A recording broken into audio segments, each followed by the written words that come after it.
What up, Dream Team? What up, everybody that's here? Thanks, everybody, for coming through. Sky, what's going on? The title of tonight, The Savagetree. I believe that's what it is, right? Hold on. Let's explore the savagery of R. Kelly. Let's go. Y'all gonna see what I'm talking about. Let's rock.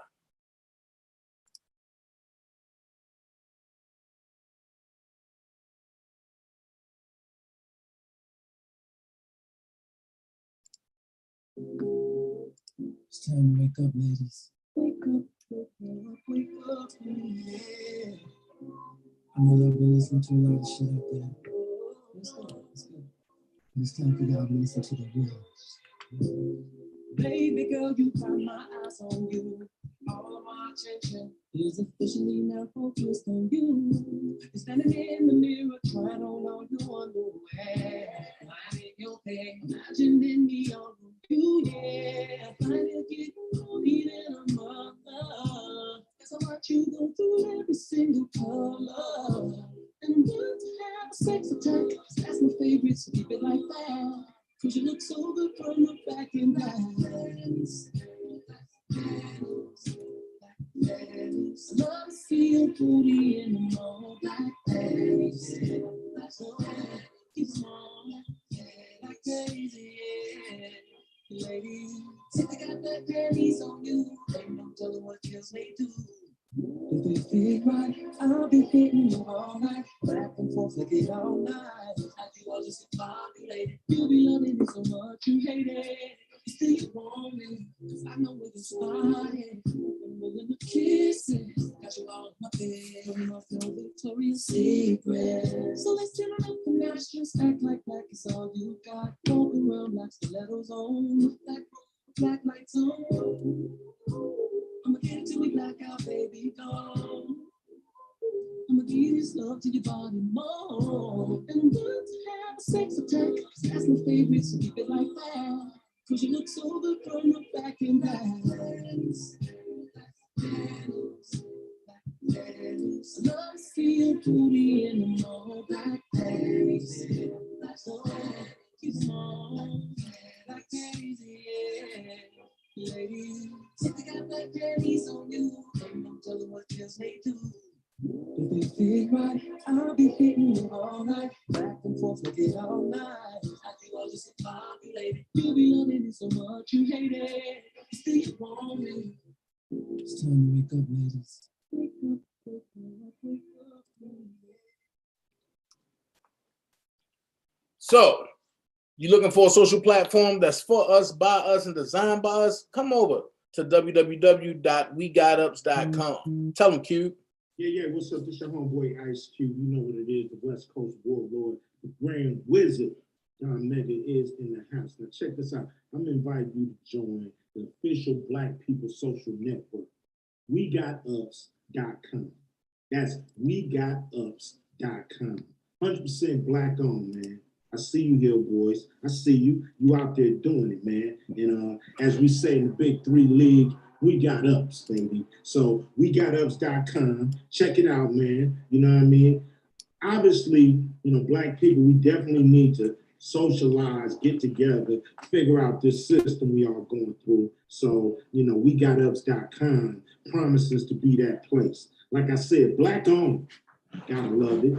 And, you know, willing to make sure that you guys make a social connection. So WeGotUps.com. You know, from your homeboy Ice Cube. Got to throw up the dub, you know, for that. You know what I'm saying? And hey, man, official Black People Social Network. You know, I get it right. Don't worry about that. Just join, man. Join the official Black People Social Network. WeGotUps.com. WeGotUps.com, man. That's easy, man. We got ups, baby. We got ups. Your homeboy Ice Cube, and I'm out. Throwing up the dub, but we got ups, man. Check it out. And when you come over, that's all you got to do is hit me up. Official DanaJay, and look at the content. Let's get ready for the show. I'm ready. Are you?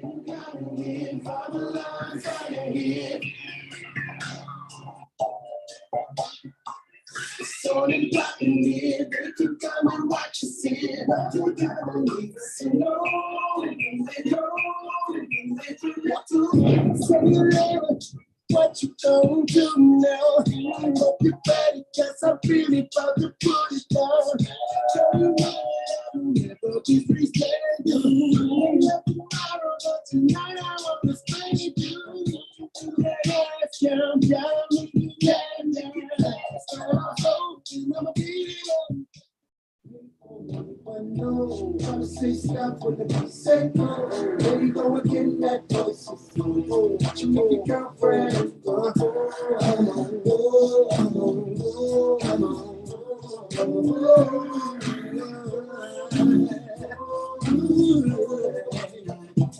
You've been waiting patiently, wondering when and where I be. The cousin ruckus in the industry, making this so she can't sleep. What up, Dream Team? What up, friends? What up, family? Everybody that's here, what's going on? What's going on? I'm gonna share something with y'all real quick because they said, you know, Dana pushed his way through the crowd. Let me share something with y'all real quick. You know what I'm saying? You know what I'm saying? They got me on my authentic stuff. So take a look at this.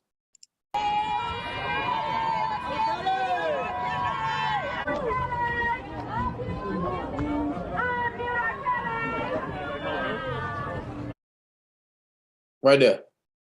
I'm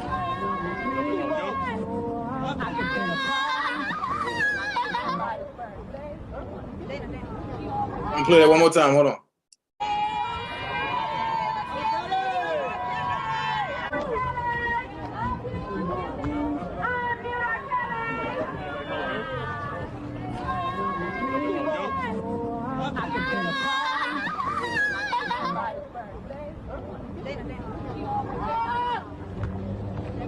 What's up, bro?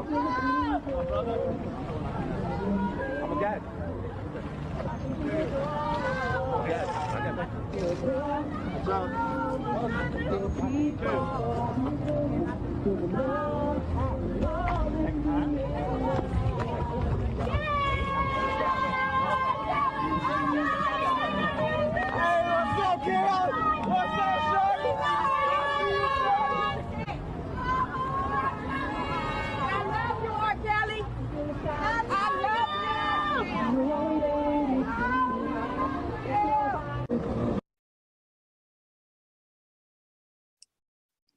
I just had to show that real quick to warm me up to what's going on. Look, all right.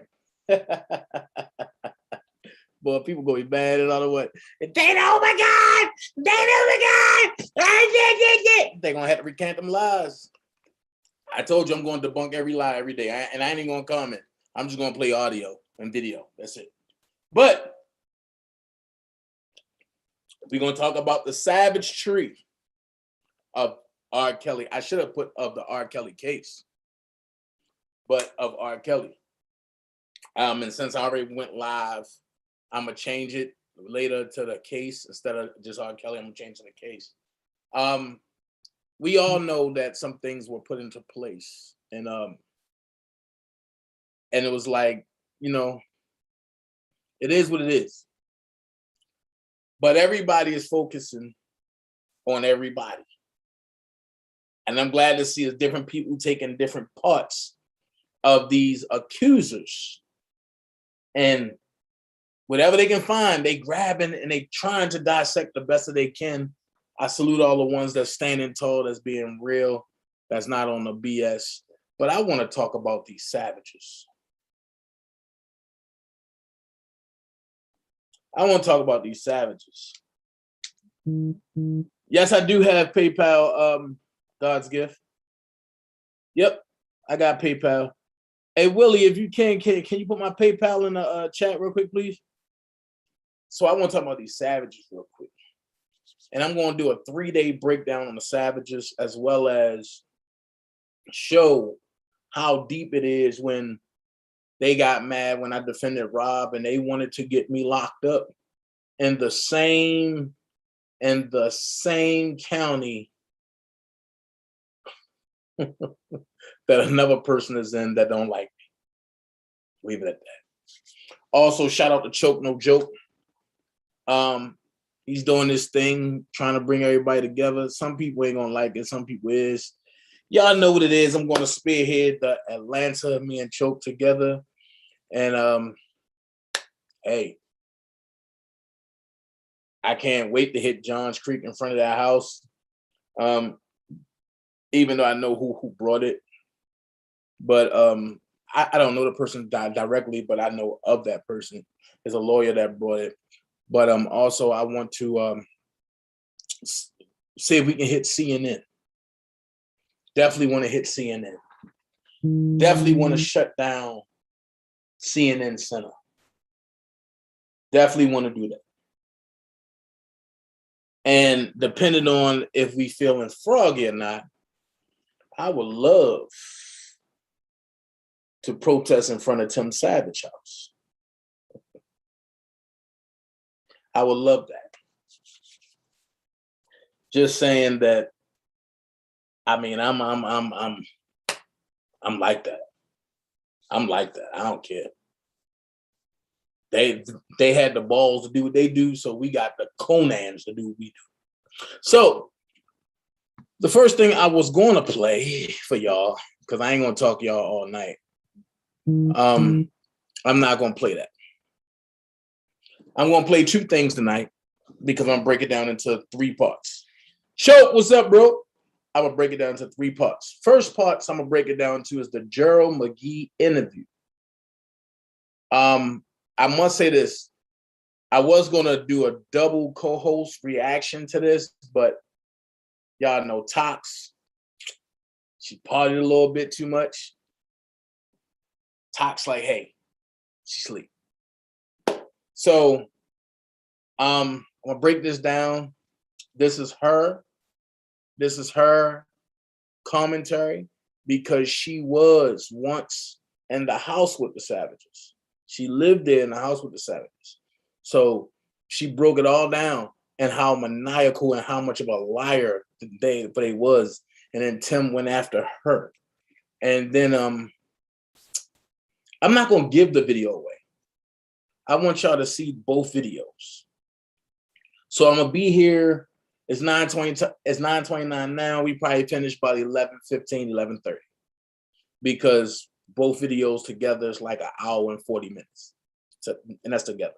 So let's go ahead. Let's do what we gotta do. Let's knock this out. Just pay attention. Just pay attention. The first up is Asante McGee's husband, Gerald McGee, and just pay attention. I ain't gonna talk y'all. Just pay attention.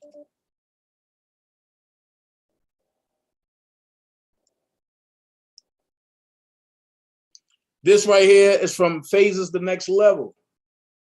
This is Phases the Next Level. And this was her, and this is her commentary. I give props to where props is due. All right, let's go.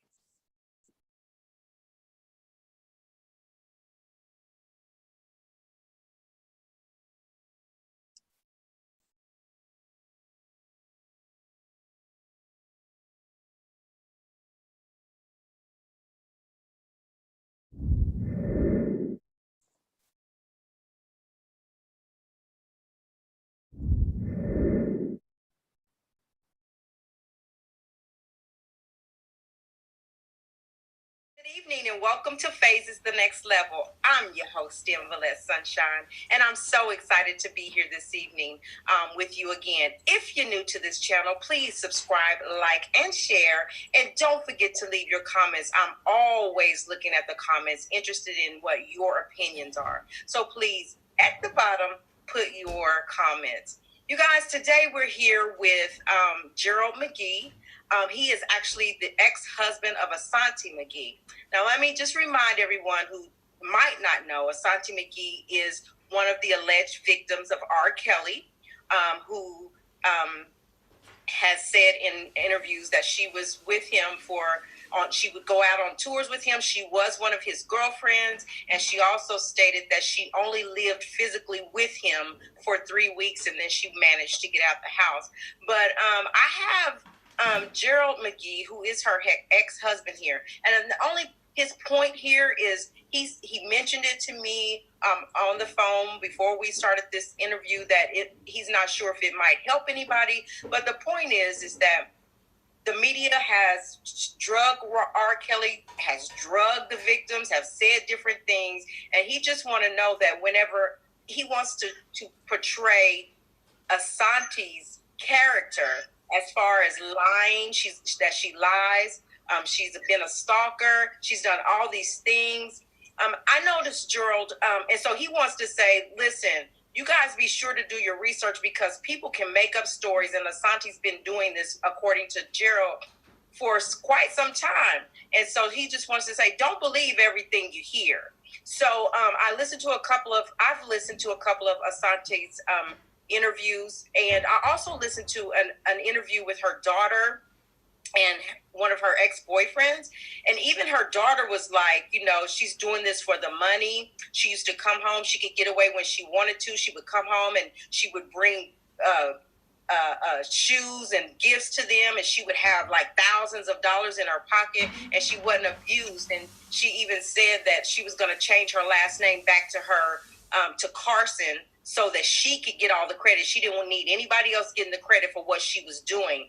And, that's sad that, that if in fact, and I'm not calling her a liar, if in fact the things that she said about R. Kelly are not true, then it's not right, is all I'm saying. If it's true, then he needs to do, what needs to happen needs to happen. So Gerald, finally, welcome to Faces the Next Level. And how you doing? I'm doing well, and I thank you for this interview. I thank you for showing me your receipts. You actually sent me some receipts. I have the paperwork in my inbox that I will share with this interview. So just I got so much more. So let's just get right into it. Joe, tell me about your relationship, first of all, with Asante. From the beginning, because all relationships are pretty good in the beginning, and then it falls apart. So let me let you talk. Okay. Well, from the beginning, if you want to know, you know what I'm saying, I actually met her around, it was like a Mardi Gras time, you know what I'm saying, New Orleans, okay? She was walking with a friend, and I seen her friend, you know what I'm saying? That was the first person I seen, you dig? And I walked up to her, you know what I'm saying? And as I heard her friend talk, you know what I'm saying, and she had a lot of curse words coming out of her mouth, I was like, oh, no, I don't want to meet this person, you dig? So I kind of ran up a little bit, and I grabbed Asante's hand, and she was like, what are you doing? And I'm like, oh, I'm just getting to know you, you know what I'm saying? Just trying to meet a new friend. She was like, well, you know what I'm saying? You don't even know me like that. I was like, oh yeah, you're right. My name is Gerald. How you doing? So she was like, okay, I'm about to get ready to go home. I said, well, I'll walk you home. It's no problem. Just to make sure you get home safe. And that's pretty much the start, you know what I'm saying, at the beginning. And what year was that? Do you recall? I'm not really sure what year that was. I don't want to call out any time or date unless I'm really sure. Okay, so you're not sure. So you started dating her after that time you met her at Mardi Gras. And How long did you guys date before marriage? We dated for 2 years before marriage. Okay. We was actually married for 10 years. Okay. And married 10 years. Now, I saw an interview that she had done, and she said that she was married for 11 years, was with the ex-husband for maybe 2 years and married 10 years or something like that. But so however long it was, she said the reason that you got separated because she was abused, she was cheated on, and that her ex-husband had a baby on her. So let's elaborate on that. Okay. So what happened was that Asante decided to surprise me by taking everything out the house one day. I just got home from work. I don't even know what was going on, to be honest with you. You know what I'm saying? I don't even know what argument we had or what could have been happening at the moment.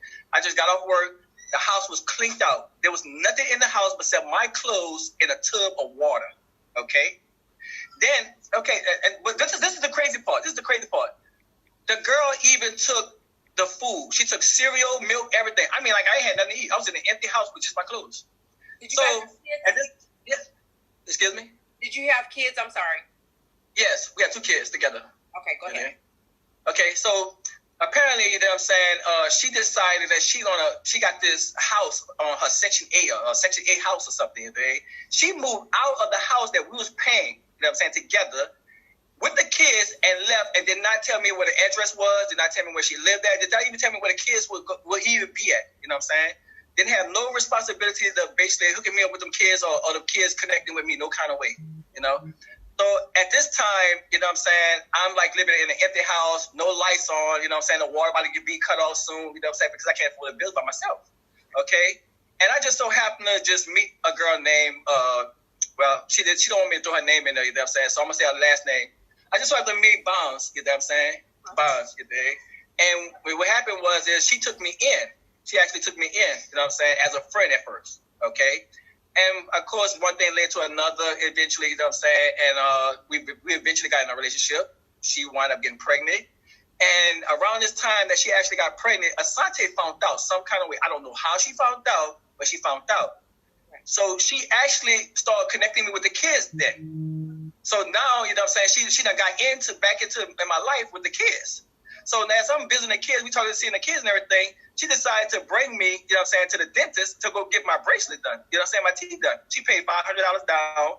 She was like, oh, you can pay $100 a month. You know what I'm saying? I know you can afford that. You know what I'm saying? Blah, blah, blah, blah. So she basically befriended me by, you know, paying for stuff for me and everything. Right. And me not being, you know, me being stupid, naive, you know what I'm saying? And then it's my kids there, you know what I'm saying? It's my kids that's actually older, you know what I'm saying? Not the baby that's actually in, you know what I'm saying, Bond's stomach, but, you know, my kids are actually out. But, so I kind of slipped back into her little spider web, and I went back, you know what I'm saying, back with her, you know what I'm saying?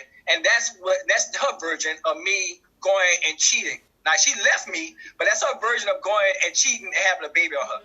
Okay, so what happened is while you guys were separated, she packed up the house, left, you're separated, so you kind of started seeing someone and then had a baby, got someone pregnant?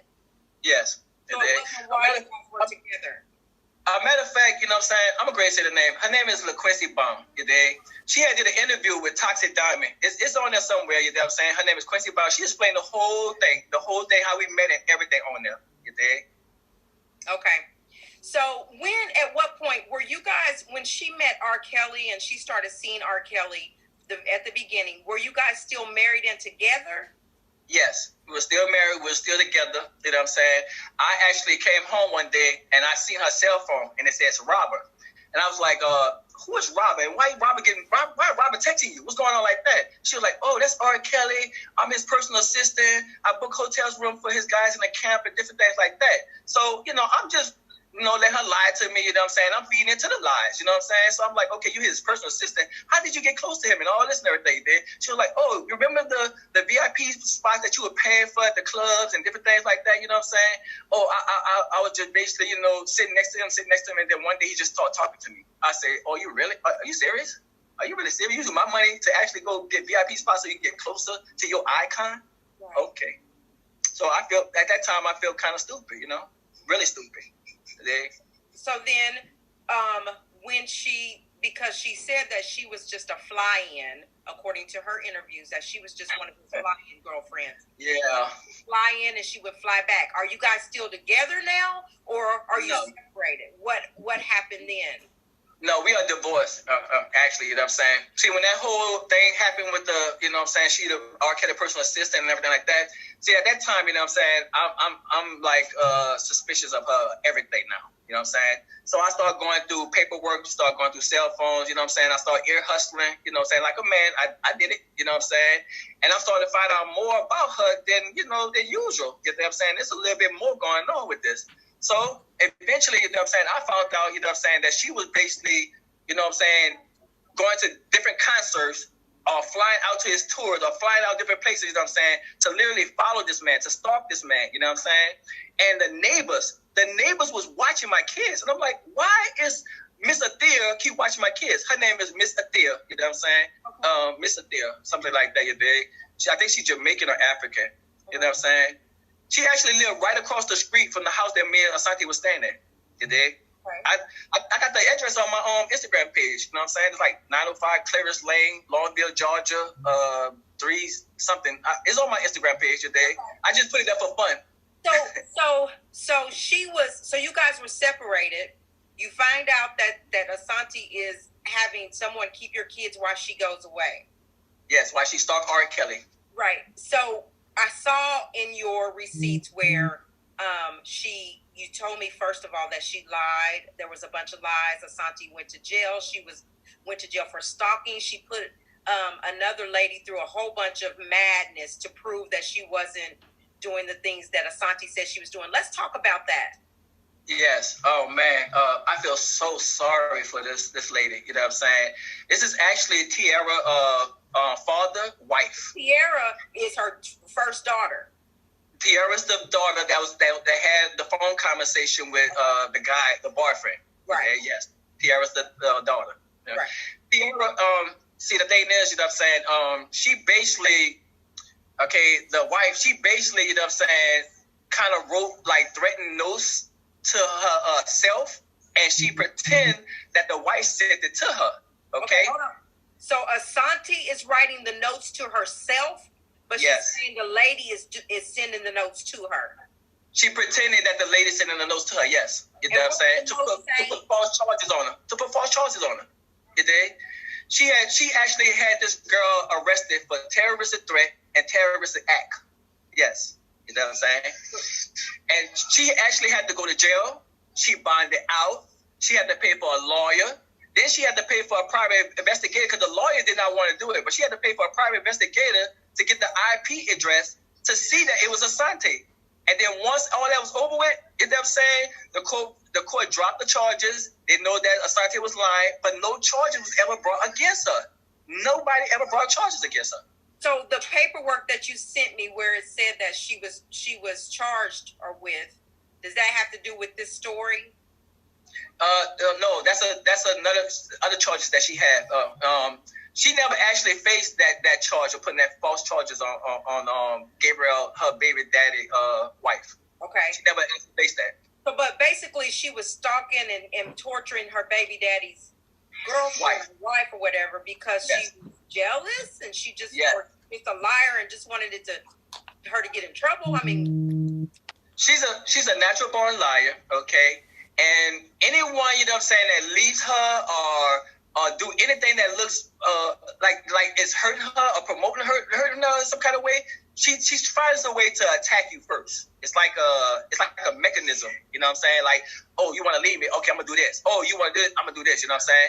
Now, I even seen that one time, you know what I'm saying, that Tiara was supposed to go by her father's house. It's like, you know what I'm saying? So what she did is she took a picture, like while I'm asleep, okay, of her ring on top of my hand, you dig? Snap the picture on Tiara's phone and use it as Tiara's screenshot. So when Tiara goes over there, I guess, you know what I'm saying, he and her can see the screenshot. Now, why would you do that if you married to me? That don't make no sense, okay? Unless you still fiending for this man or something is going on. You know, you still stalking this man and his wife for some reason, you know? Okay. Yeah. And just to reiterate, the reason that you're coming out is because you want to expose her character of lying, because possibly everything, the way that she's carrying on about R. Kelly and the things that she's saying that has happened to her in that home, she could possibly be fabricating or extending the story because of the limelight. Because her daughter said, you know, she's doing all this. She did the Lifetime Movie Network for money. She's doing it all for money and fame. And so this is why you're coming out talking about Asante's character, right? Am I correct? Yeah. Yes, that's not only the reason why I'm coming out and talking about character, you know what I'm saying, because, you know, it's a thing that, you know what I'm saying, I would not stand by, you know what I'm saying, and let evil prevail, you know what I'm saying? Because, you know, me, as my personality, being an INFJ, I would not stand by and just let evil prevail. And this woman right here is very evil, okay?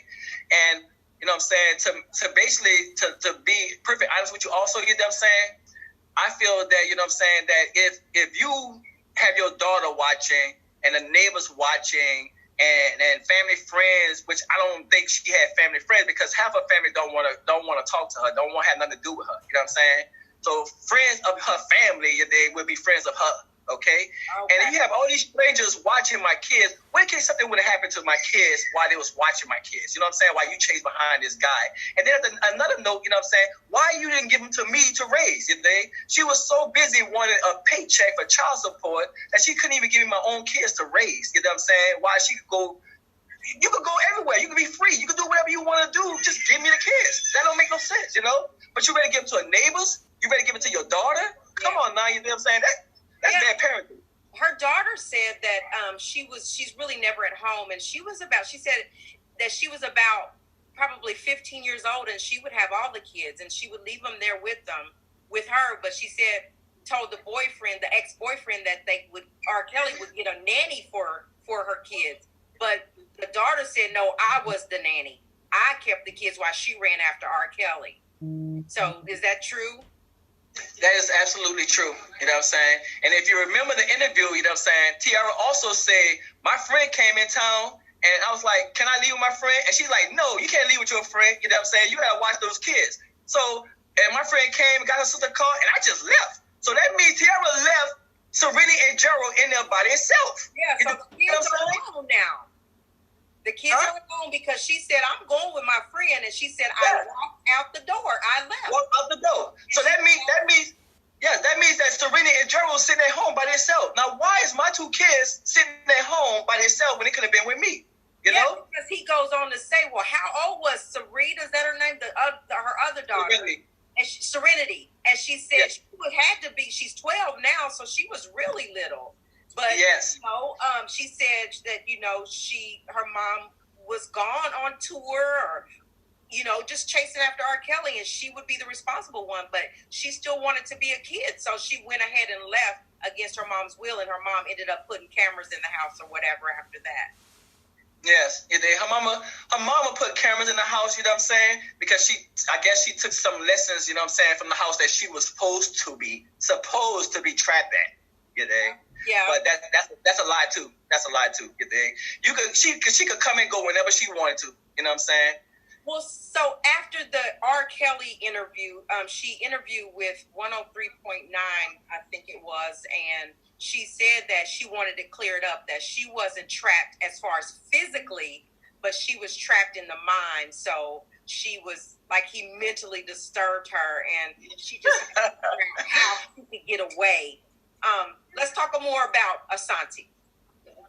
Okay, Asante, you know what I'm saying, is mental, period, okay? She's not mentally trapped by R. Kelly. She's mentally trapped by herself, okay? You know what I'm saying? Because Asante has been fabricating her lies since I don't know how long, you know what I'm saying?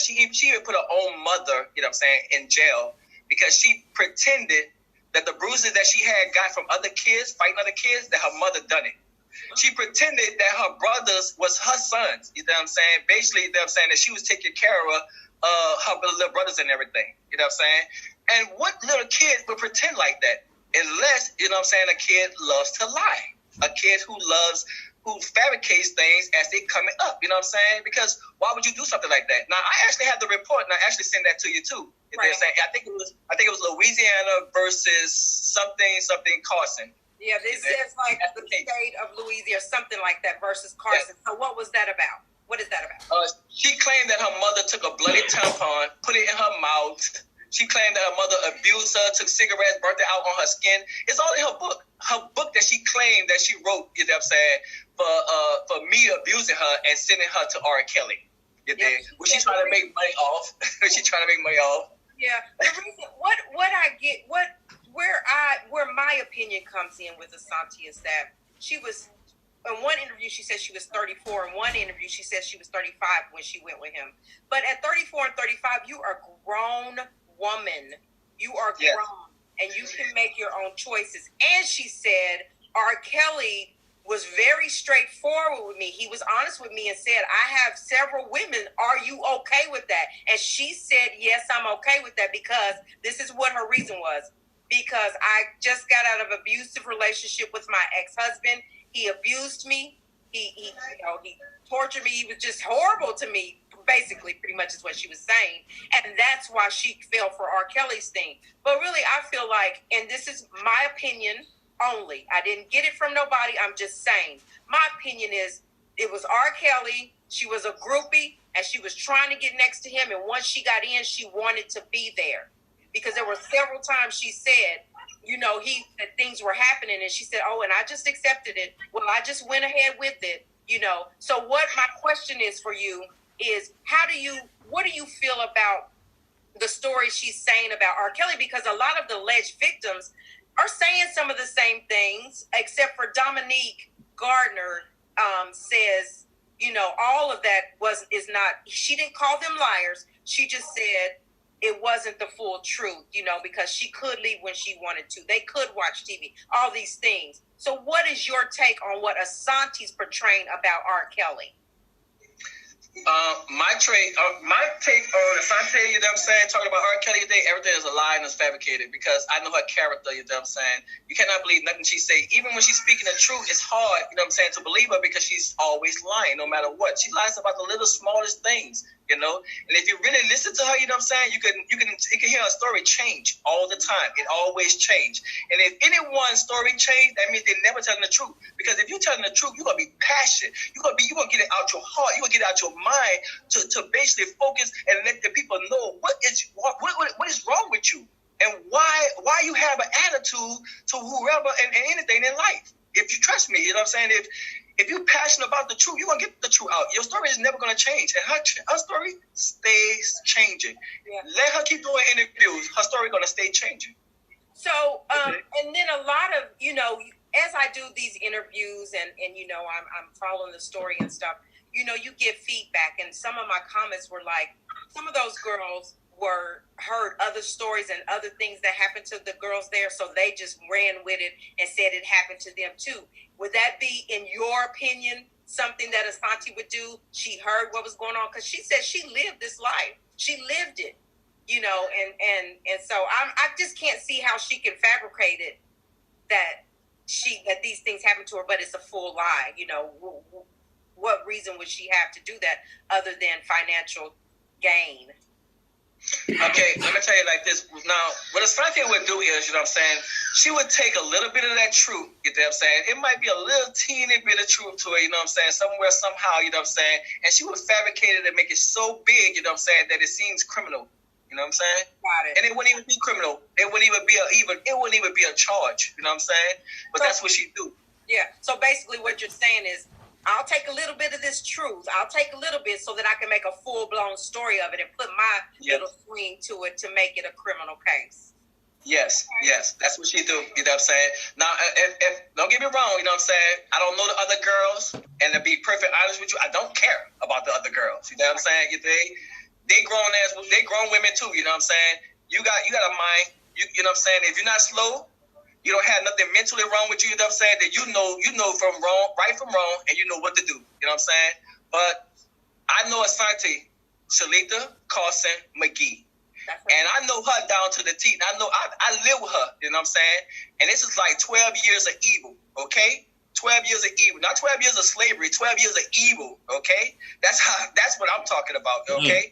And I didn't think a woman can actually be that evil, because I mean, for her, you know what I'm saying, I used to love women, you know what I'm saying, but now I'm terrified of women. I am terrified of women because I didn't know people can be that evil, you know what I'm saying?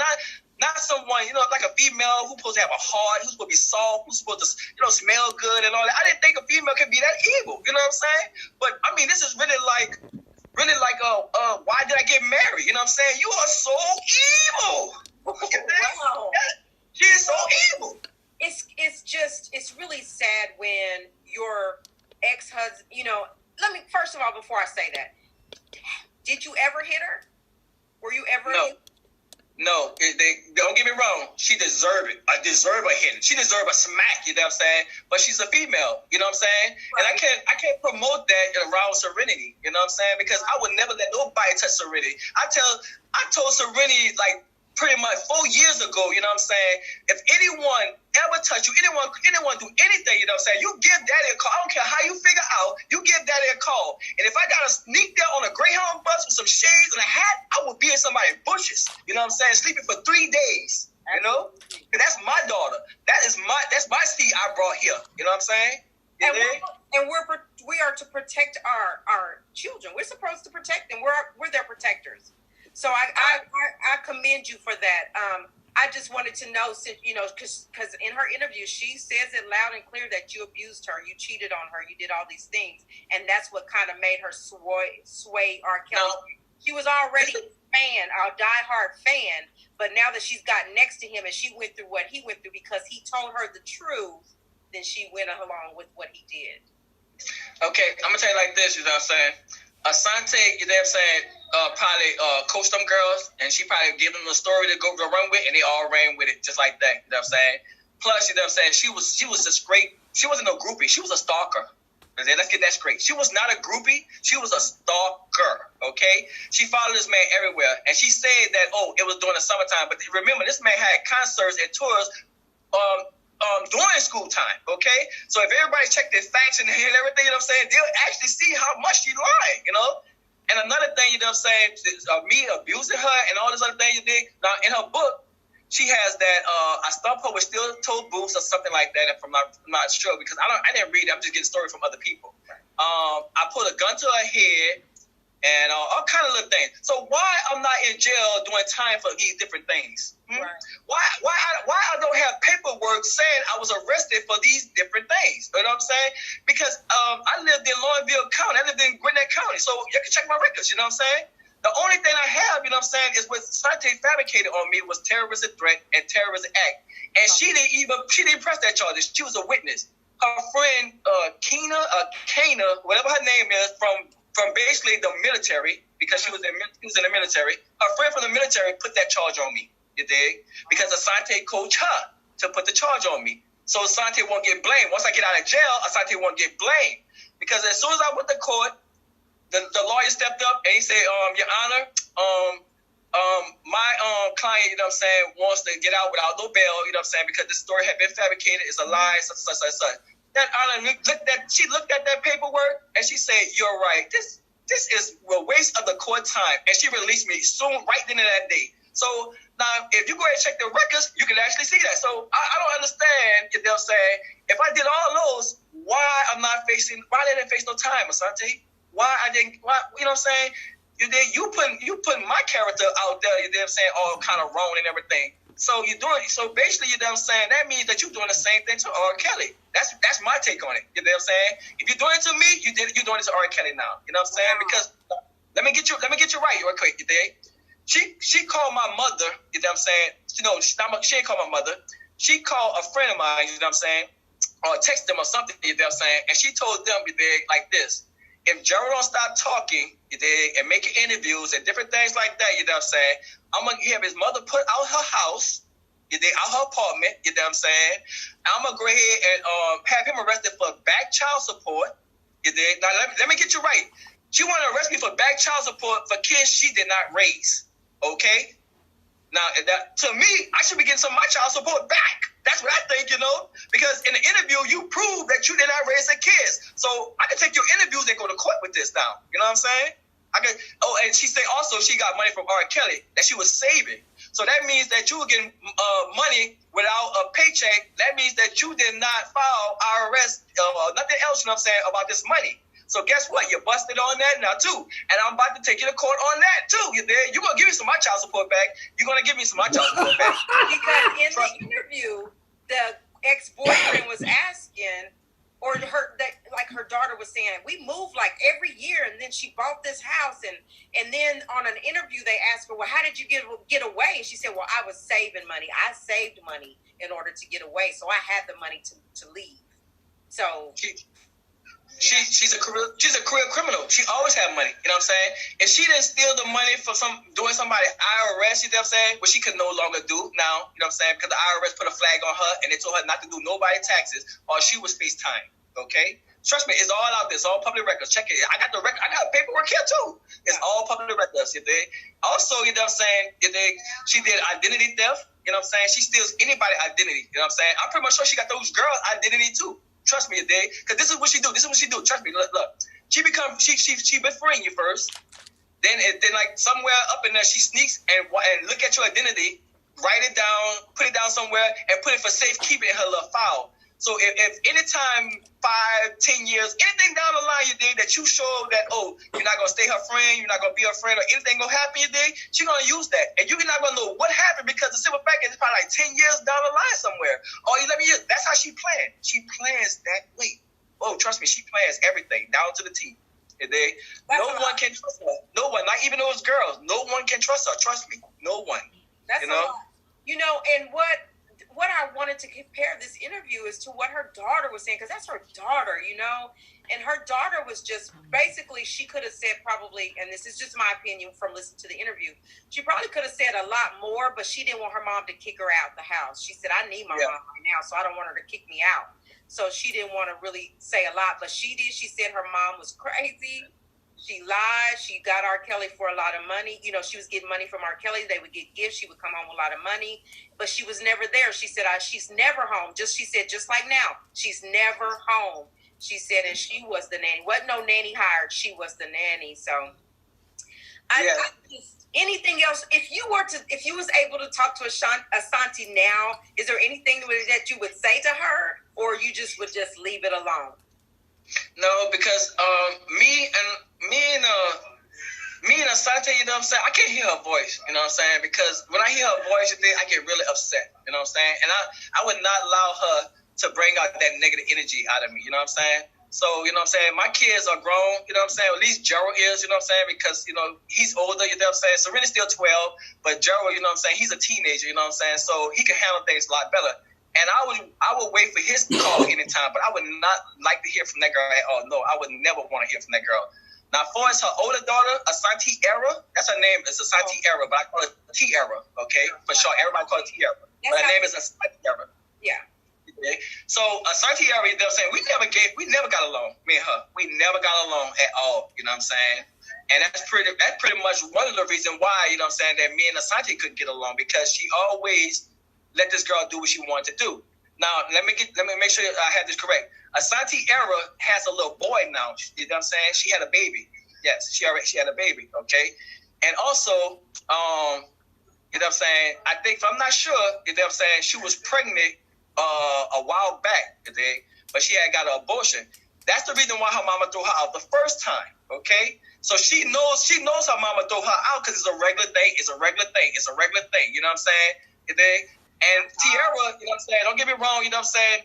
Tiara was one of those kids that needed to be watched. And by her mother never being there, this is the reason why Tiara is in that case, but she is now, okay? Because let me remind you, I came home one day, okay, from work, you know what I'm saying? Hard job, you know, doing an all-night job and everything. And I went upstairs, I'm looking at Serena and Gerald, I'm like, hey, how y'all doing? You know what I'm saying? Y'all ate? They're like, oh, yeah, we ate, you know what I'm saying? We ate noodles. Why y'all eating noodles? Why nobody fix y'all food? You know what I'm saying? Why y'all keep eating noodles every day? That don't make no sense to me, you know? Y'all not supposed to be eating noodles, you know? So I say, where's Tiara? They said, oh, Tiara downstairs. I said, Tiara's not downstairs. I just came from downstairs. So I thought to myself, you know what? Let me go check the garage. I went into the garage. I turned on the light, you know what I'm saying? In the dark, they had 3 boys and 3 girls, one of them Tiara. I'm like, hold on.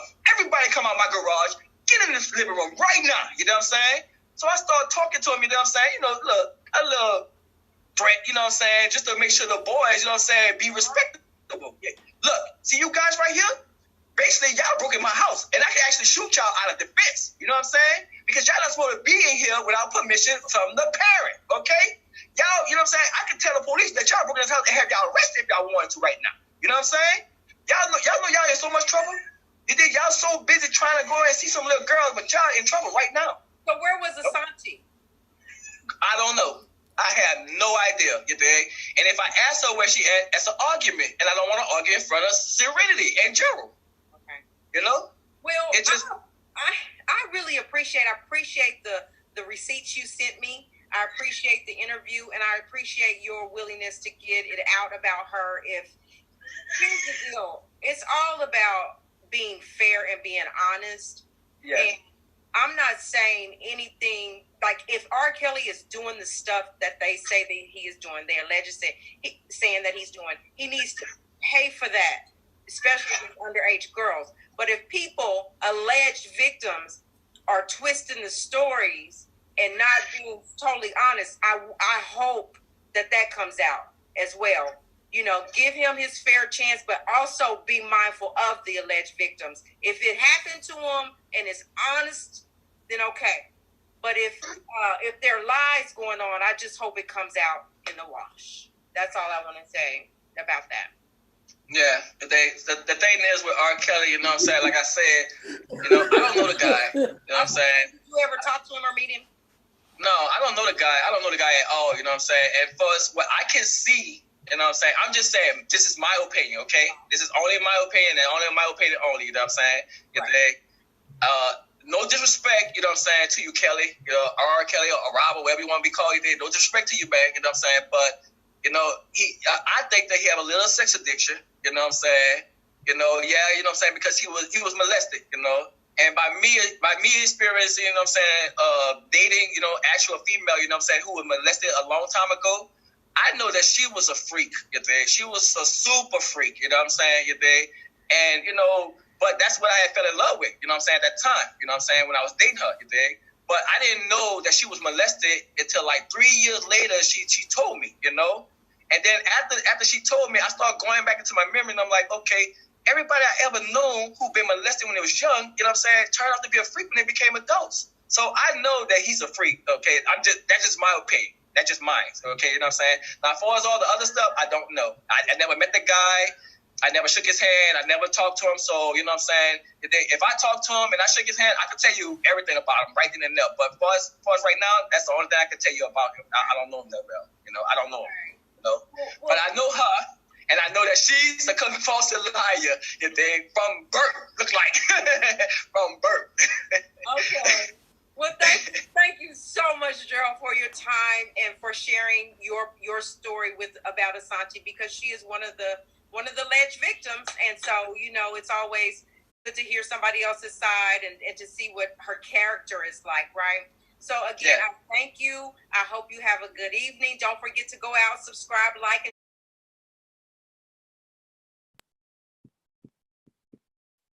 so I hope y'all heard all of the criminal things that Gerald spit out about Asante and all the lies. And, you know, some people just don't understand just how real this is. This is. When I told y'all everything that was said, her husband confirmed it. Everything. So the next thing I'm gonna show is Asante McGee don't respond until Tim Savage responds. And at this time, I think Tox and Tim was cool. But pay attention to the demeanor. Pay attention to the body language of Tim Savage. Pay attention to how he covers Asante, but not worried about Joy. Let's take a look at this.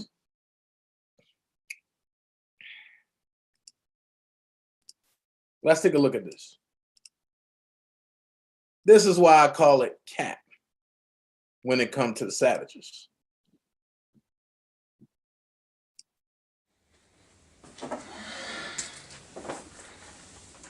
Hey everyone, thank you for joining in. This is Tim. Also, this was the beginning to their second pitch of having a TV show.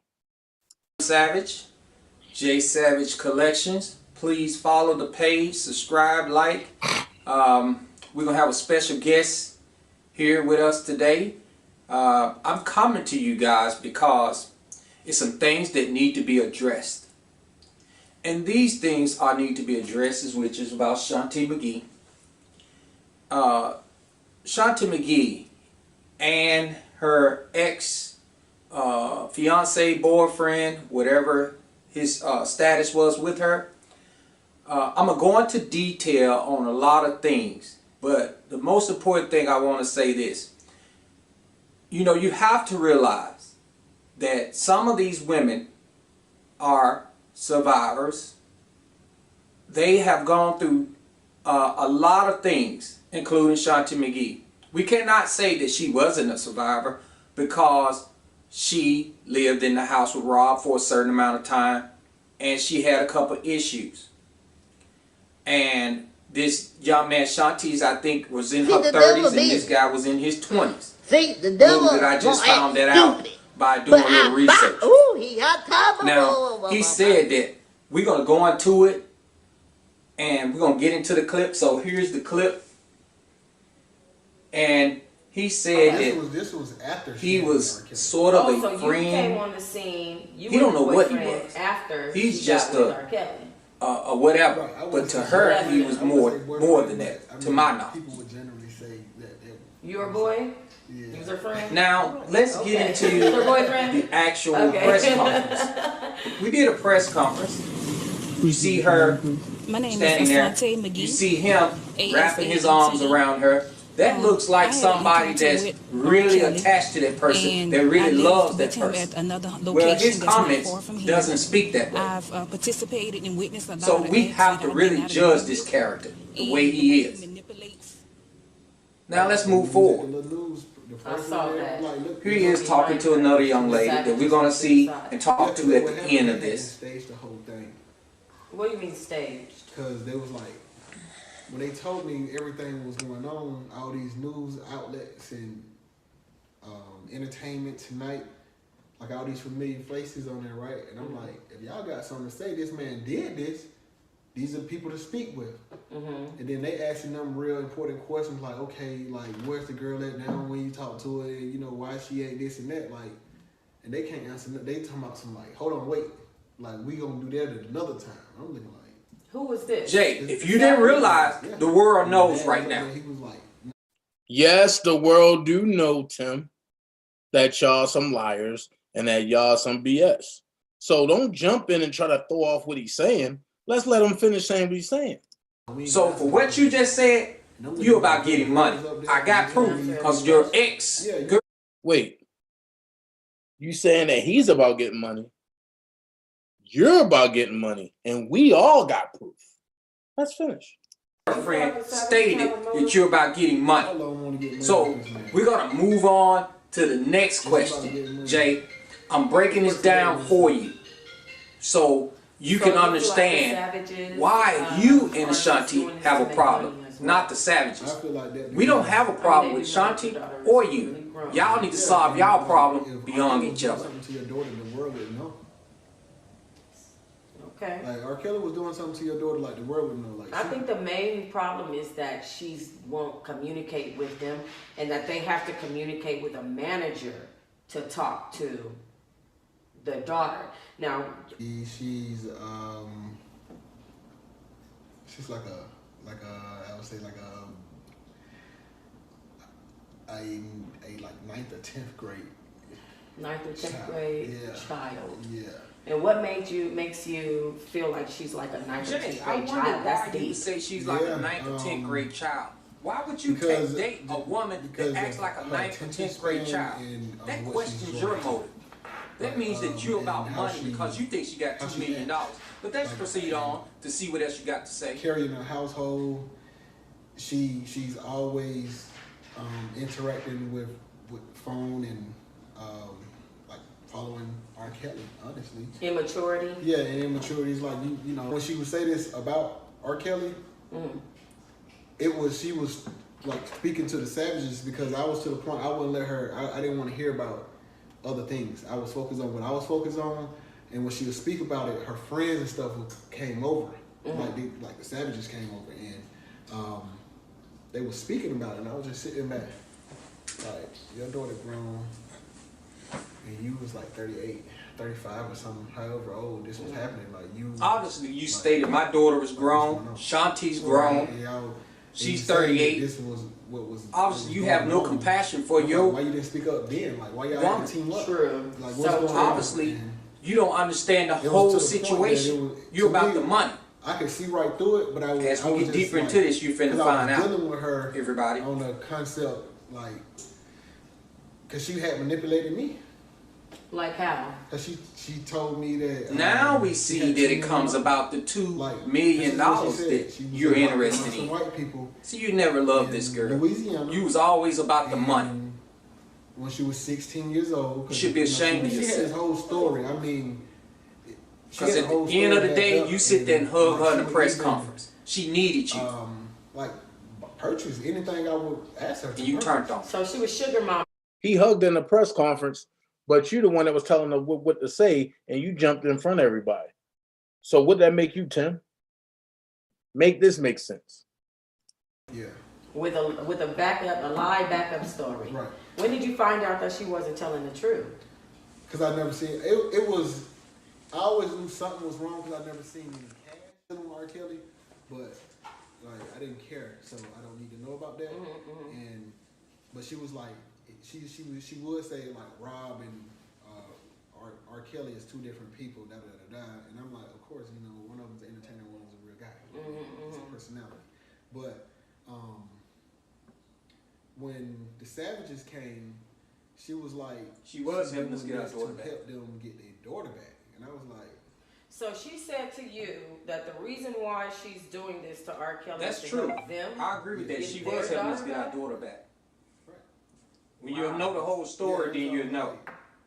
And So wouldn't it be because she's hurt, damaged, or traumatized versus trying to help? Okay, so that's a little off for me.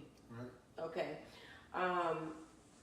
In speaking of the Savages, how did she gain a relationship with them? Was that through, because I Well, would she think couldn't that have a had relationship with Jocelyn because Now, she Jocelyn was a wants parent. nothing to do She's with 38 years old. This guy's 25 years old.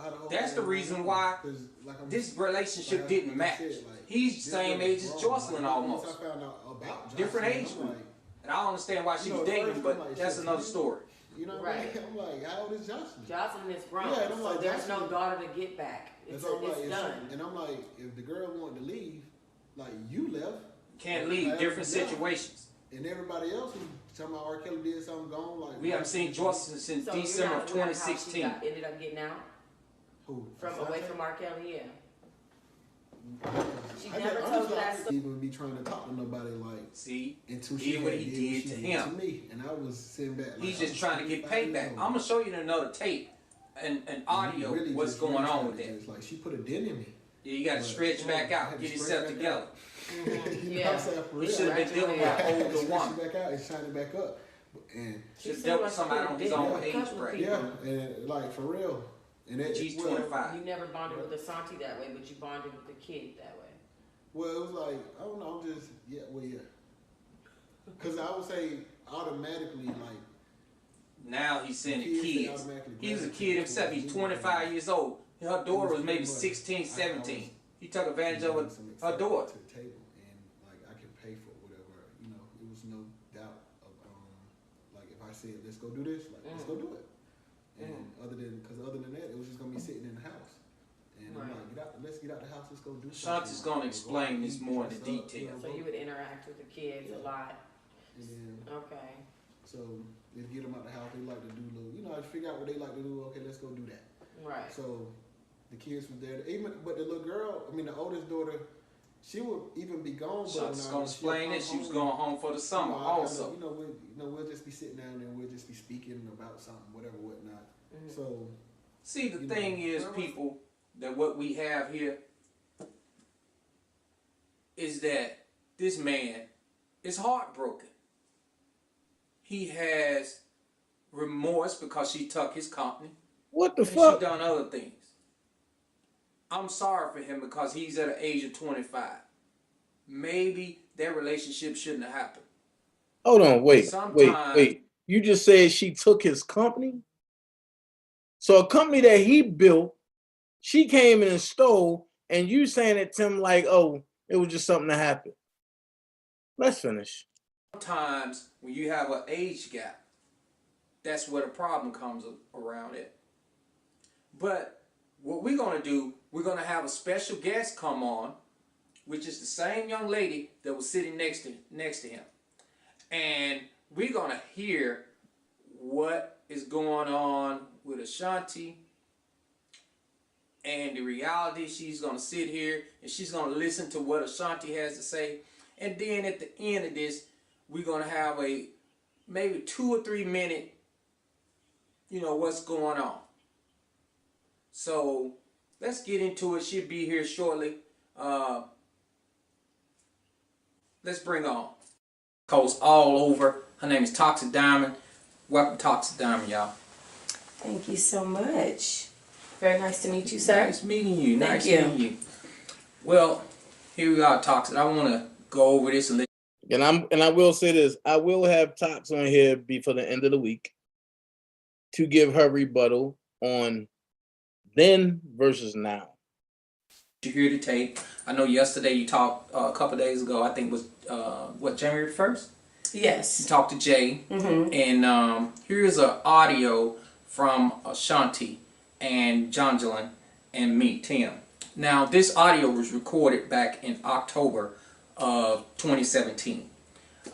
We recorded in the state of Georgia, so I want you to hear it, and from there you can give your opinion. I know yesterday you talked to Jay. You can ask me some certain questions. We'll just chop it up and see where we go from there, okay? Okay, we'll do. All right. I'm ready.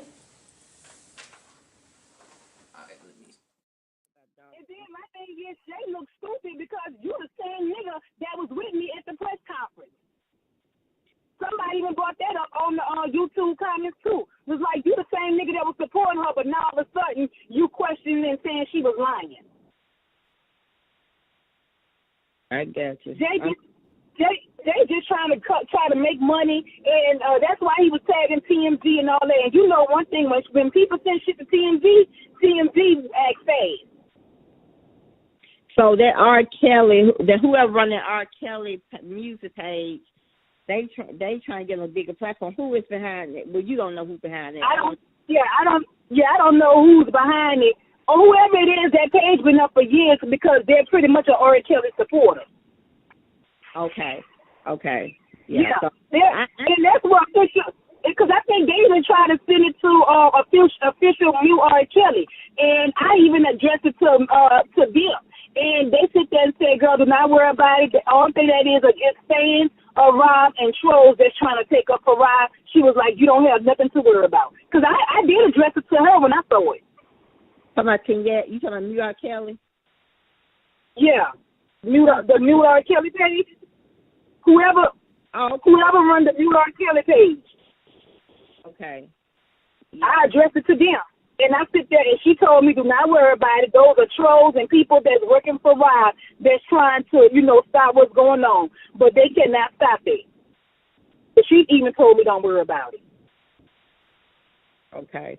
So why would people tell you don't worry about it if you're telling the truth? The only way people telling you don't worry about it is if you're talking and you putting out lies and you worried about if it's going to come back and bite you in the tail. Let's finish. So Tiara just basically she's saying something she knew about when y'all was, before you moved in the house, I assume. So hold on.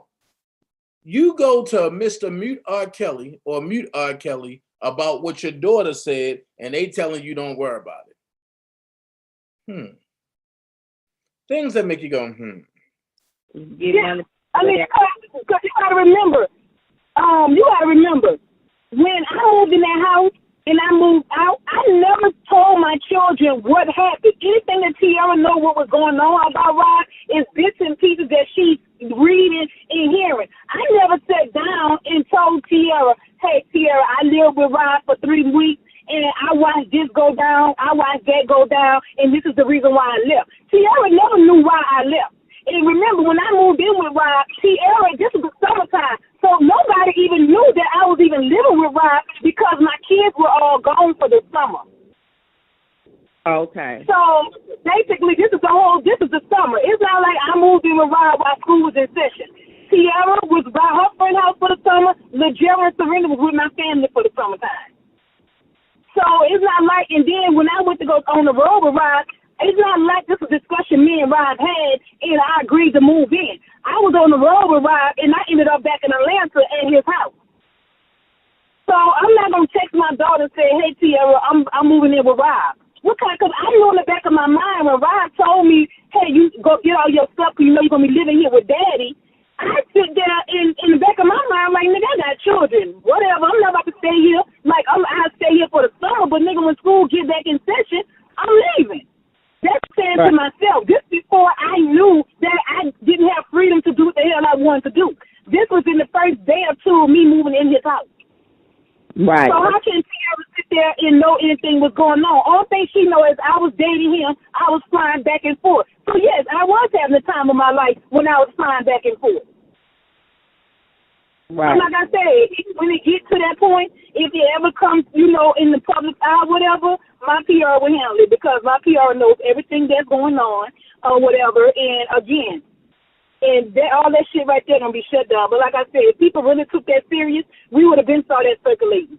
You have to go on these little small bloggers because even on Tasha, Tasha, Tasha take and see everything and post every damn thing. And she exposed every damn body. Tasha haven't even posted the shit. And I'm sure Tasha have seen it. I'm sure they have sent it to Tasha. Wow. Well, yeah. So that's my...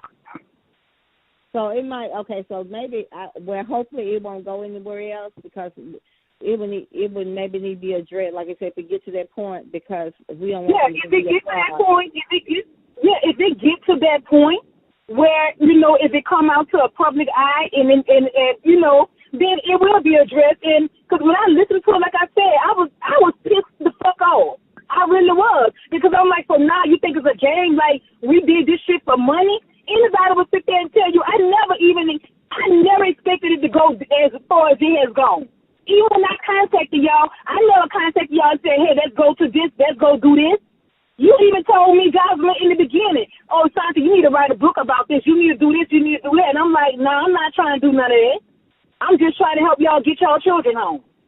That's all I wanted. Right.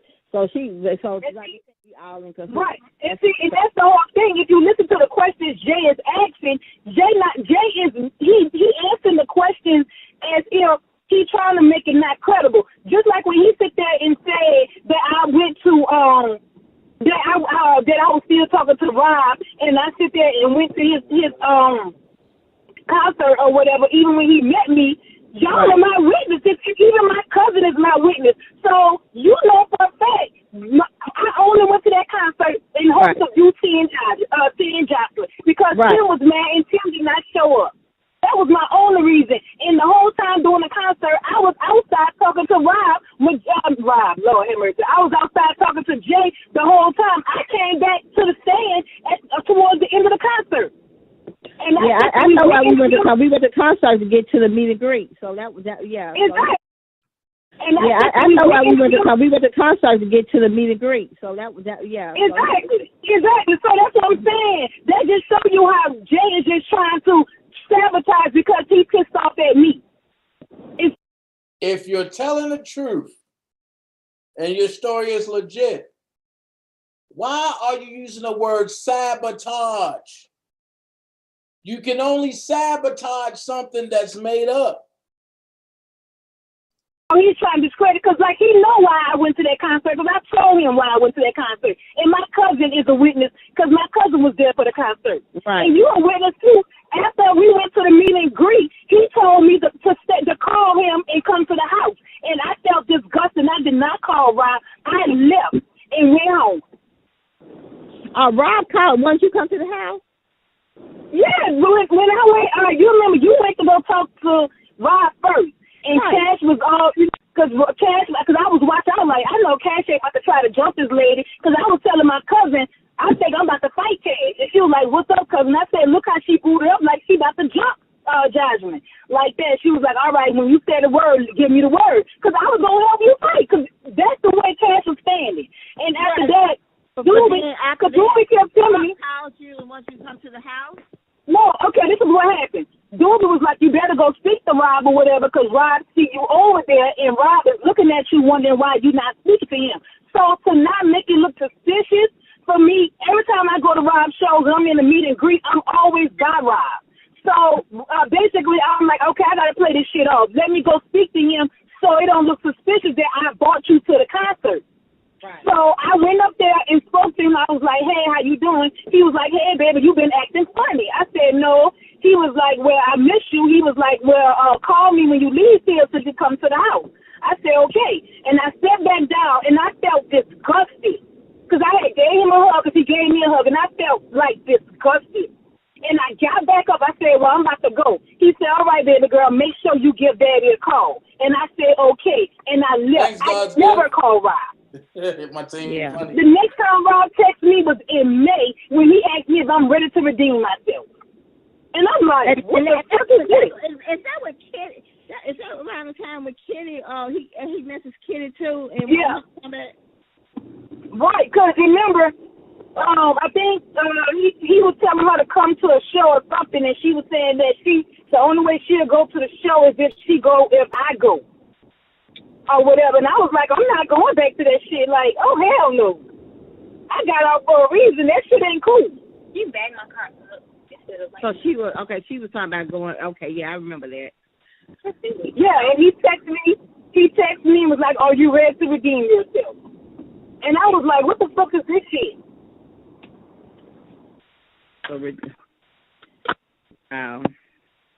Well, we can touch and play back. Oh, Tim, you there? Nigga, if I would have felt like it was a concern that it was discrediting y'all and it was hurting anything, I would have been brought it up to y'all. But like I said.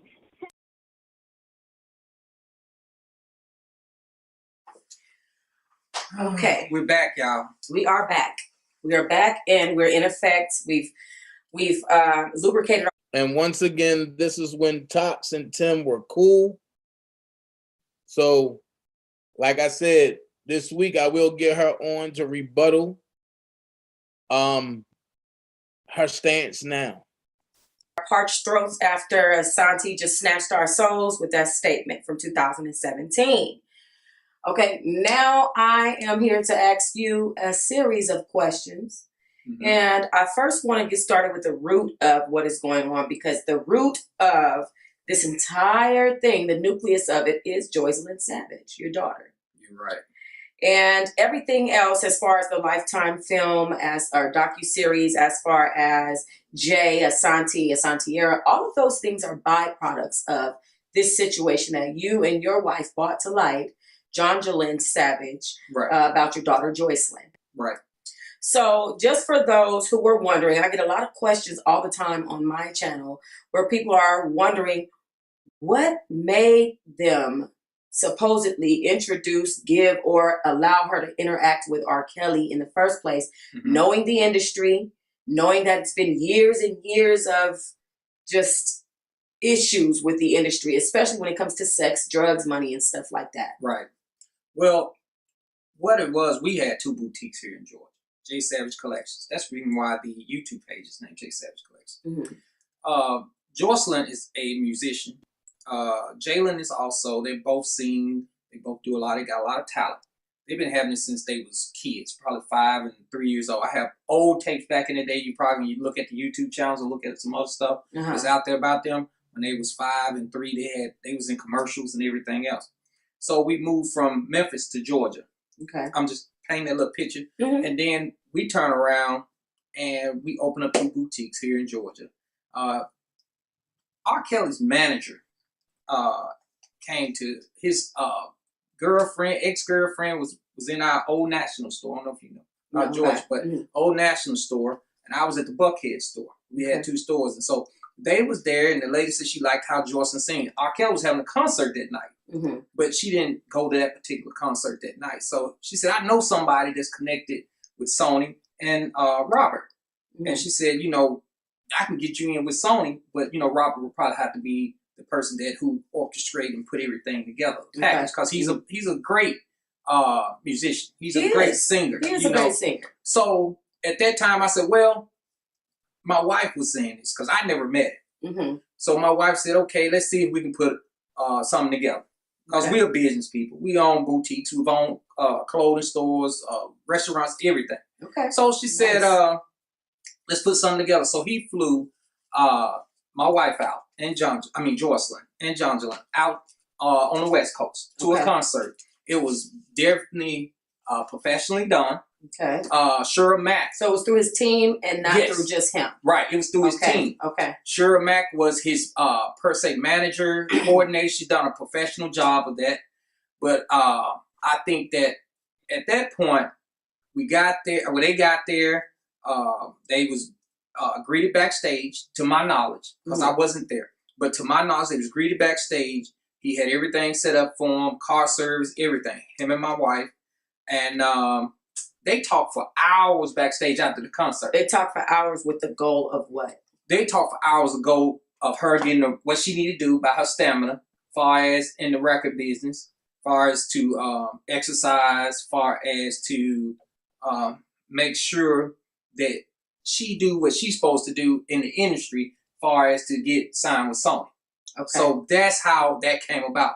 But Lord behold, we come to find out that that wasn't the case. Mm. The case was he was more than enough. He was interested in my daughter in another way, but he didn't let us know that. Okay. And we found out it was really too late almost. Because your daughter was already enthralled with who he was. Exactly. Had she ever, before you found out, was she going by herself after the concert to do any, like to have any interaction with him? We didn't know. We thought she was going up to Georgia State. She had a friend that was in college. And she would tell us she was going up there because she was getting ready to go to college. And, you know, it was a good thing for her to go off and be with some friends. Right. And they would take snapshots, send us pictures. So we were like, okay, she's up there having a good time. All the time she's with our God. credit. Right. Okay.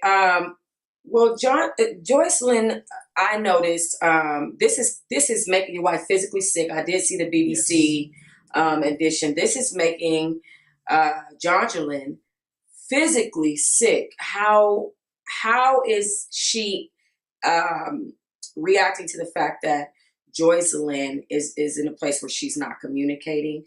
And how, if you have any communication, how are you communicating? Well, this thing here is crazy. We are a close-knit family. She has a relative, and I don't want to name their name, but they're very ill with stage 4 cancer. Wow. Okay. And her grandfather passed last year, 2017. Did she attend the funeral? She did not attend the funeral. Okay. She said someone from her camp called her Nana, which is my wife's mother, and said they called her Nana. They said that they had sent some flowers, which no flowers would existed because my wife checked every flower came through there, and my mother did too. Because you would be waiting for something from her. Right. Okay. We really want to see her, but if she would have sent something, that's fine. That would have been better. I mean, not better, but acceptable. See, the problem here is that we have is people thinking this is Aaliyah and Joycelyn are two different situations here. Joycelyn was 19. We're not talking about the abuse situation. We're not talking about the child molestation. She's 18. Right. She's going on 19. Right. Okay? But the problem is it gets to a point where you're physically, mentally abusing them. Right. And that's what I have a problem with. Now, the Clarys, whole different ball game. Their daughter was 17. Right. Even though, guys, we have a 17 and 19-year-old, it's 2 years apart. But by law, she's grown. By law, though. By law. That doesn't mean she's grown here. Here, right. Exactly. But by law, so at the end of the day, my thing was she was being abused, mentally and physically. Do you feel like she still is being abused? Yes. Why was they being abused mentally and physically? You just said by law that they were grown. So why y'all keep saying these girls, these underage girls? It's not making sense. Shout out to Choke. I told you I piggyback off him and bring stuff that nobody else got. Let's go. The last time I saw Joycelyn weighed 90-something pounds. Lies. She originally weighed about 125 pounds. She had blonde hair, short blonde hair. All the hair was cut off. Her nails was undone. My daughter was always well kept. And that's when we did the intervention tape. If you don't know, go back and look at the intervention tape. That's where you can see where Joycelyn had short blonde hair. She had the nails were chipped. She had on a black jogging suit, all black jogging suit. So that's one of the things that sticks out. And that's one of the things that we really have to talk about because it's not about age. It's about her being abused mentally and physically. That's the whole thing with the Savage problem. And we want to get all those other women that's out there because Azrael is of age now. And all these women are being abused. How so how are you are you having any communication with her? We're having minimum communication. Which is 30 seconds calls. Within 3 years, we've probably had 3 calls. And they've been prison calls. So prison calls. Prison Which means calls. she's gone to jail. Yeah. And called you from jail. That's what it seems like. Okay, Because prison. Oh, I see what you're saying. Prison call. Right. So that's not what you just said. She said, meaning going to jail, getting calls from prison. He said, yeah. She gave him that look. He said, that's what it seems like. No, that's not what it seemed like. It's either it was prison calls or it wasn't. Make it make sense. Call, somebody's monitoring her call. If I get on the phone or something like that, it automatically hangs up. Automatically. She calls and tell her mom to say this and don't say nothing else. Really? Yes. Okay. So she's coaching you guys through how to speak to her at this point. Exactly. And okay, so I know there is a Mason character, some type of manager. Mason is a man that was in the BBC. He wanted us to do whatever he wanted. The BBC is another documentary that Tim Savage tried to spearhead against R. Kelly, a scandal against R. Kelly, and it didn't go nowhere. But Tim Savage also tried to get his first TV deal with the BBC. But let's finish. What Rob wanted him to do, because Rob controls all of this. Mason is just the manager. Rob tell Mason what to do. Okay. And from my knowledge, Mason is no longer with him. He has new management now. And he's going to continue to go through new management. Because he's controlling. And and the management is not, I mean, was there any manager, any person, is there anybody that said to you, hey, I just want to give you a heads up, or help you out? We do have people that have some secret people, I guess you could say, that are in the facility of the house or around him that are giving us heads up. Okay. So I can't name those folks because I'll name it for you. Cheryl Mack, Don Russell, Asante McGee. I'll name it for you. It'll blow the whole cover. So that's one of the things that's the reason why we know that she's being abused. We know that she has cannot go. She go to the restroom. She has to pee in a corner. Yeah. These girls are taught to pee in a corner. These girls. So it drives me when somebody says all of the lies. Here we go. How can you be held against your will? It's not always physically like somebody's holding you and handcuffing you or handcuffing you behind your back. It's more of a physical, not a physical situation, a more mental than anything. So you believe that she's being mentally abused? Oh, yes. Physically abused? Yes. Emotionally abused? All the above. All of the above. Do you believe that she might be suffering from the Stockholm Syndrome that everybody's been bringing up? I brought that up from day one. I did my research from day one. If you look back in some of the interviews, the characteristic of Stockholm Syndrome meets this head on. And you would know because you're the father. Right. And what are you seeing that makes you feel like it's... It's just like when you see Stockholm Syndrome, if you know about it, that it was over in Sweden. And the Stockholm Syndrome is where the bank robbers, they was in Stockholm, which is a city, and they had robbed this bank. Well, the people in the bank had got to a point they got connected with the bank robbers. Right. So when they got connected with the bank robbers, they felt sorry for them, so they wouldn't testify against the bank robbers. And that's what you see right here. Okay. The girls do not want to have any harm come to Robert. I don't want any harm to come to Robert. I want Robert to get some help. Have you heard? I'm going to pause that for a second.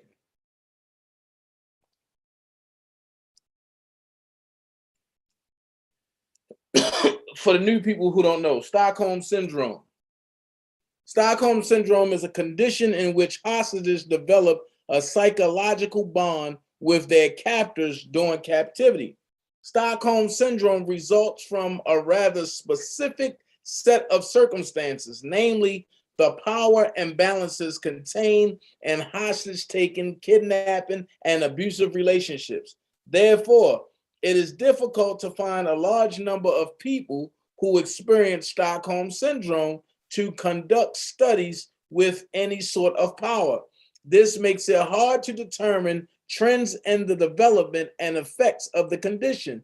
Emotional bonds may be formed between captors and captives during intimate time together. but these are generally considered irrational in light of the danger or risk endured by the victims. Stockholm Syndrome has never been included in the Diagnostic and Statistical Manual of Mental Disorders, or DSM, the standard tool for diagnosis or psychiatric illnesses and disorders in the U.S., mainly due to the lack of a consistent body of academic research. The syndrome is rare. According to data from the FBI, about 5% of hostage victims show evidence of Stockholm Syndrome. Now, here's my question. When was Joy ever a victim? Any stories about your daughter doing any activities with underage people? Because there's been a lot of... I have heard a little bit, but I don't know into detail. If I know it in detail, then I would say yes. I know that he has STDs. I know that.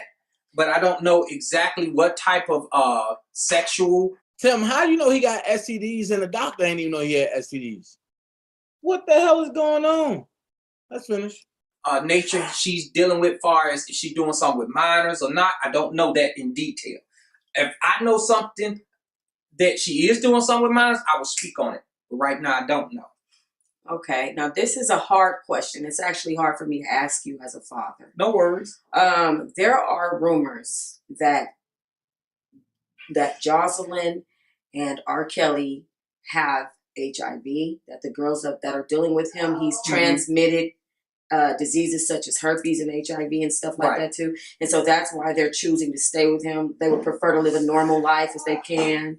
You know, these are just nasty rumors that people have thrown out there. Right. No, not at all. She does not have HIV to my knowledge.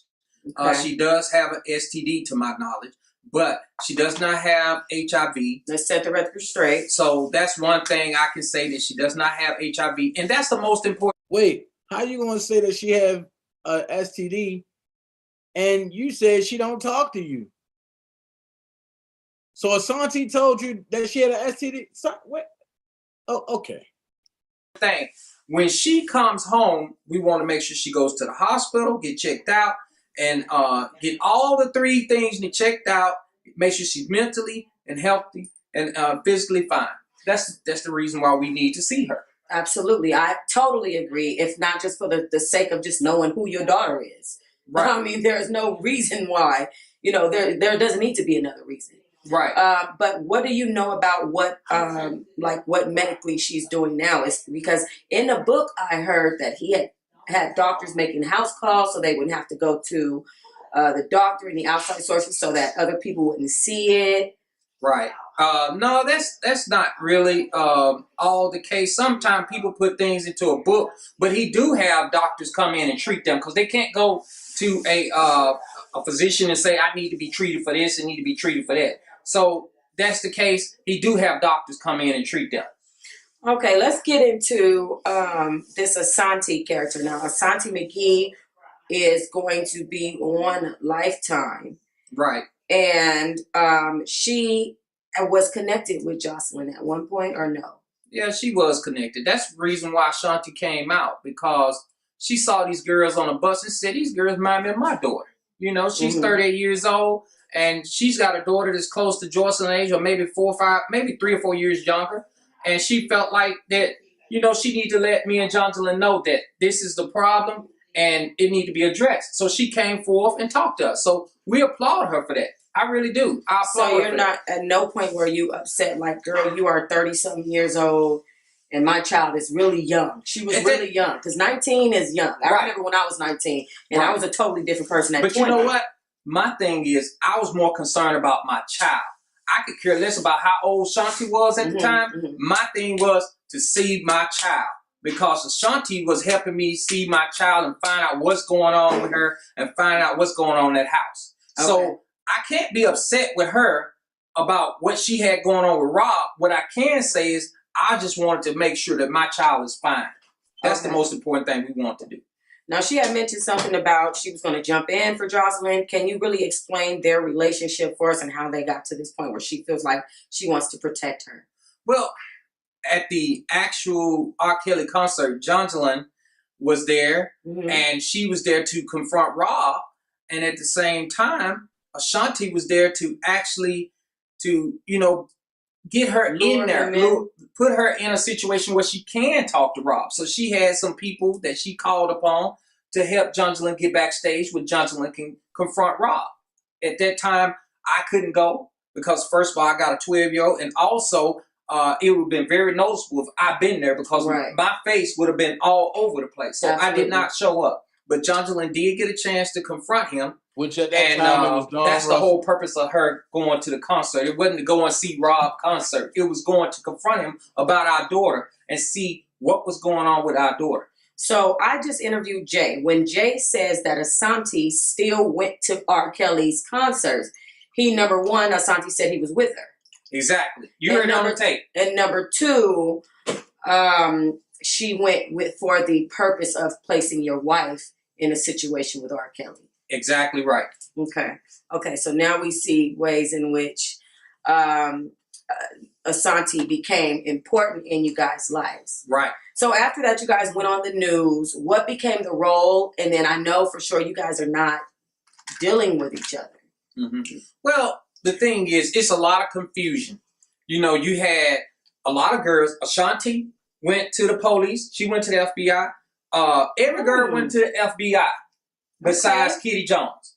She's the only one that didn't go to the FBI. And that's the problem that we had. See, we had a lot of divisions. Drea has not been to the FBI. Kitty Jones has not been to the FBI. So when you have people that say they support... So Asante McGee went to the FBI. Yes. Ashanti did go to the FBI. The Clarice went to the FBI. Geronda went to the FBI. Wait, what? Lizette couldn't go to the FBI, but she would have. Wait, what? I thought the Clarice don't talk to the government. Wait a minute. Going to confront him about our daughter and see what was going on with our daughter. So I just interviewed Jay. When Jay says that Asante still went to R. Kelly's concerts, number one, Asante said he was with her. Exactly. You heard it on the tape. And number two, she went for the purpose of placing your wife in a situation with R. Kelly. Exactly right. Okay. So now we see ways in which Asante became important in you guys' lives. Right. So after that, you guys went on the news. What became the role? And then I know for sure you guys are not dealing with each other. Well, the thing is, it's a lot of confusion. You had a lot of girls. Ashanti went to the police. She went to the FBI. Every girl went to the FBI besides Kitty Jones. She's the only one that didn't go to the FBI. And that's the problem that we had. See, we had a lot of divisions. Drea has not been to the FBI. Kitty Jones has not been to the FBI. So when you have people that say they support... So Asante McGee went to the FBI. Yes. Ashanti did go to the FBI. The Clarice went to the FBI.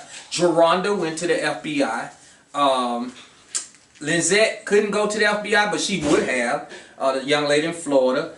Kitty Jones did not go to the FBI. What did Kitty Jones do? Kitty Jones went and hired a PR attorney. And which is an entertainment attorney. Thank you so much, John Jolene. She hired an entertainment attorney. So that's the reason why. She told me she wasn't going to no FBI. She wasn't going to no police. She wasn't going nowhere. Why do you think that she would be doing this documentary but not be willing to follow through with the FBI? There's no other way. If she's not about the girls, what is she about? She wrote a freaking book, right? She did write a book. We ended the book, right? She did write a book. I did read the book. Right. Let me just tell you, you might not know. The first time I read the book was when you read it. Obviously, this is a very passionate issue for the Savages. We did leave off talking about why Kitty Jones didn't go to the FBI. She went to an entertainment attorney, and then also she's doing the documentary. So we were establishing her motive for doing the documentary. Right. Now, my question to you is, from several people, I've heard that Asante McGee has a motive, and that she's actually the type of person that will follow through with legal actions, even though they might be fraudulent. I was asked to take a look at her criminal background. Have you ever seen that? I have seen a criminal background. She told me she had a criminal background. She was up front with us. Yeah, she told us. You know, and that was good for her to be up front with us. And that's you know, you have a lot of people that's been through a lot in their past. But you have to go off what's in the present. And, you know, everything she did may not be 100% on the up and up. But when I say it came to my daughter, she was on the up and up. Okay. So and that's what I you know, I'm going to stick, I can't stick up for nobody that's not being truthful. She was truthful, you know. But at the end of the day, you know, she decided that she may want to deal with Kitty and Drea. And, you know, Drea and when you say Drea, you talking about Drea Kelly? Drea Kelly. Okay. So that's one of the things that, you know, we had problems with. Why? Because of, you know, it was just a lot of confusion. A whole bunch of things that's going on. But these girls, you got to realize, and that's the reason why I take it the weight on my back. Because there's no man in this documentary besides Angelo Clary and me. And so when you have that structure, and these women are victims. Even though Kitty, she was a victim. Even though Drea, she was a victim. Shanti was a victim. You know, everybody, pain is different. But what we have to do is tell the truth here. What do you say to the people that are like, Asante McGee said she was locked in a car. You don't get locked in a car. You get locked out of a car. What do you say to those people? Well, she has, when you talking about Rob, and you got to understand what he does. He has people that's in the car. Okay. That where you cannot get out unless you get permission from them. Okay. Or it's going to be a problem. So you're saying that when people are assuming that she can get out of the car because it's just a car, right? They're not taking into consideration his entourage and his runners and his workers. Exactly. Okay, that answers that question very, very good. Okay. So, let's get into Jay. Okay. Jay had a lot to say about you and Jocelyn. Right. He had a lot to say about Asante and Asantiera. And go ahead. I just think Jay is he's got some issues with Ashanti. And you know, when a person is hurt, they will do anything they have to do to get back at that person. You know, and as a young man, he's 25 and she's 30 something, so that relationship wasn't gonna last. And that's the whole problem. You know, when your chemistry is not there, you're gonna have problems. And the chemistry is not there, and you know, you can see in his interview he's swaying back and forth. It takes him a long time to say what he's gonna say. Just say what you're gonna say. You know, if it's the truth, say it. You know, I only met Jay 3 times. I really never talked to him on the phone but once. So with that being said, how can you know so much about me? When the day he talked about we was over to Shanti's house, we just got back from the press conference. Everybody went over to Shanti's house because the media frenzy was crazy. So we decided to follow Shanti over Shanti's house and find out what do we need to do from there. And that's the reason why he was saying that we was over Shanti's house. That's the only time he met me at a Shanti house. That's the only time I've been at a Shanti house, because we just had a crazy day. We just had 7/17/2017 just released. That's the article from BuzzFeed, and it was bananas. It had the most ratings ever through BuzzFeed's history. Oh wow, okay. So with that happening, and you have people knocking at my door, knocking at Ashanti's door, knocking all over the door. Pause that. BuzzFeed is Jim Dariagas. He's the chief editor over there, or the chief writer over there at BuzzFeed. So now you see the links and the connections. Boys around here just trying to find out what's going on. You know, you got to end up having some type of come to a meeting to say this is what you need to do next in order to get these girls out, because that's the key. The girls. That's the Time key. out. Pause. Foul. How can they go from being legally adults to girls? How do they go from being legally adults to girls? Let's finish. That's the nucleus of what this whole discussion is about. Right. What do you say to the people that, because none of us are perfect. Right. None of us are perfect. I'm not perfect. You're not perfect. Right. No, So Asante McGee is not perfect. No, she's not. And so she might have really hurt this man. She might have really interfered in his business. Okay, so you do feel like he's a victim to Asante in some way. I do think he's a victim because, you know, she started Heating Air, and the Heating Air company was his company. So she took something from him that, you know. So you do believe that part? Oh, yeah. I do. And, you know. So it's not that you don't have, because I want to make sure that people know you're not biased against Jay. Oh, no. You don't have no foul thoughts against Jay. Oh, no. This is just about the truth for you. It's for your truth. Right, exactly. Okay. Jay, I never had no problem with Jay, so I was wondering where all this was coming from. But I understand. He's 25. I'm a more mature man. I'm 45, so that's the difference. He paid him $50,000. Right. Do you feel like Jay has a problem with you because you had a relationship with Asante? No, I can't see that because we don't have those type of communications. You just felt like his opinion was based on his experience. On his emotions. On his emotions. Okay. Yeah. And we all know that sometimes you can get emotional when you say things and do things. So that's the reason why I end up playing a recording from Asante. And, you know, that's one thing that's got to take place. People got to just tell the truth. Right. Just tell the truth. Do you think that Asante McGee is a victim of R. Kelly? Yes. I can truly, honestly say that she is a victim. You know, this girl went through some shit. Went through some stuff. And you got to realize, it's not. She went through some stuff. Wait a minute. How? When she tracked. Okay, never mind. Never mind. I Tiffany Black, I agree. Get them out when they can leave at any time. So I got a question. I'm gonna wait till afterwards. Talking about how much you went through.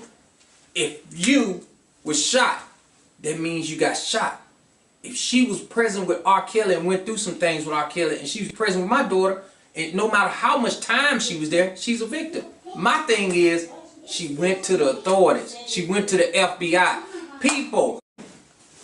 After you coach Okay, so I agree. Please call the FBI if you see anything that you feel needs to be reported. Go to the police, child. Go to the police. Everyone in this documentary, if you think you have some criminal evidence, go to the police, your local authority, but definitely go to the FBI. Even the person who spoke about Aaliyah and said they was on a tour bus. Right. Go to the FBI because they on a tour bus, so they crossing state lines. So it becomes federal. So the now you see where the Mann Act come in at. Now you see where Javante Cunningham come in at. All the connections right there in front of you. I've been saying it. Everything I've been saying to y'all is now being showed in y'all face. Now ask me, where have I lied at? Let's finish. FBI is the person, the Alphabet Boys is the one you need to go to make sure that this get addressed. And I hope the FBI is watching this. You need to address it. Right on. Now, we agree that there are some people that are actual victims. Right. And then you have ones that are questionable, such as Kitty Jones, as we have discussed. Right. So Asante. So here's my question. Why is Kitty Jones questionable, but Asante is not? Is it because Asante carried out your dirty work and Asante used her friend Tamara? Well, when Tamara Simmons pulled Asante in on a major scheme? I'm just saying. Why is Asante the voice of surviving R. Kelly and she damn near 40? Asante, speaking of being questionable, Asante, which is Asante McGee's daughter. Right. She spoke out against her mom in the first recording. I think she was, you know, like I said earlier, Jay was her male companion, a friend, all that to the mother. Now, he stated also he did things with the kids. Well, if a kid trusts you and you're coaching them, and I feel that he's coaching because I talked to the daughter. Okay. And the daughter doesn't seem like she has that many problems. She had teenage problems, as normal teenagers do. Teenagers talk back to their mom. Teenagers do these things. You're a teenager. But as far as the mother and daughter having some problems, no. Her mother loves that girl, and the daughter loves her. I'm not taking up for Ashanti, no form of fashion. I just see what I see. But I have a question though, because in the recording that I just heard from Asante, she said that her children were gone for the summer. Right. And that she had gone to live with R. Kelly for the summer. Yep. But they didn't know where she was. That's absolutely correct. Now, I don't have no control over how she run her household. Okay. But I've seen her treat them kids nice. I've seen them kids not want for nothing. So I have seen that. So I don't have no control what happened in the Okay, you said how was Rob coaching? Okay, I'm sorry. past, but what I have seen, yeah. But you know, every parent run their household different. But I don't see no abuse. I agree. No, none of that. I haven't seen no neglect at all. Matter of fact, from my knowledge, she just recently bought her daughter a car. So I mean, parents getting all this money. They got to spend their money. If they spend their money, it must care something about you. That don't always mean that they care about you, but I'm just saying that's one thing that, you know, some ways some people show they love. Well, she was spending money on Jay, so do you think that she actually loved Jay? I think she cared a lot about her. Well, do you think that she loved Rob? I think she cared a lot about Rob. I asked her. What made her not care about him anymore? The girls. She couldn't take it. She told me. She said, Tim, I love Robert. She told me that. But she said, when I saw Jocelyn, she called her Jocelyn. And she saw some other girl. Right, she called her Jocelyn. And I said, she said she couldn't take it because she's got a girl close to her age. And she just couldn't do it. So she came out to it. At first, it took a while for her to come out. You know, she was going up some alias, and we didn't know who she really was. We just knew that she had accurate information. So when we did the press conference, right, it was over phone conversation. We did the press conference. Right, you're right, Rebecca. She ended up really coming out during the press conference. We really met her like 2 weeks before the press conference, but before that, she was on the alias.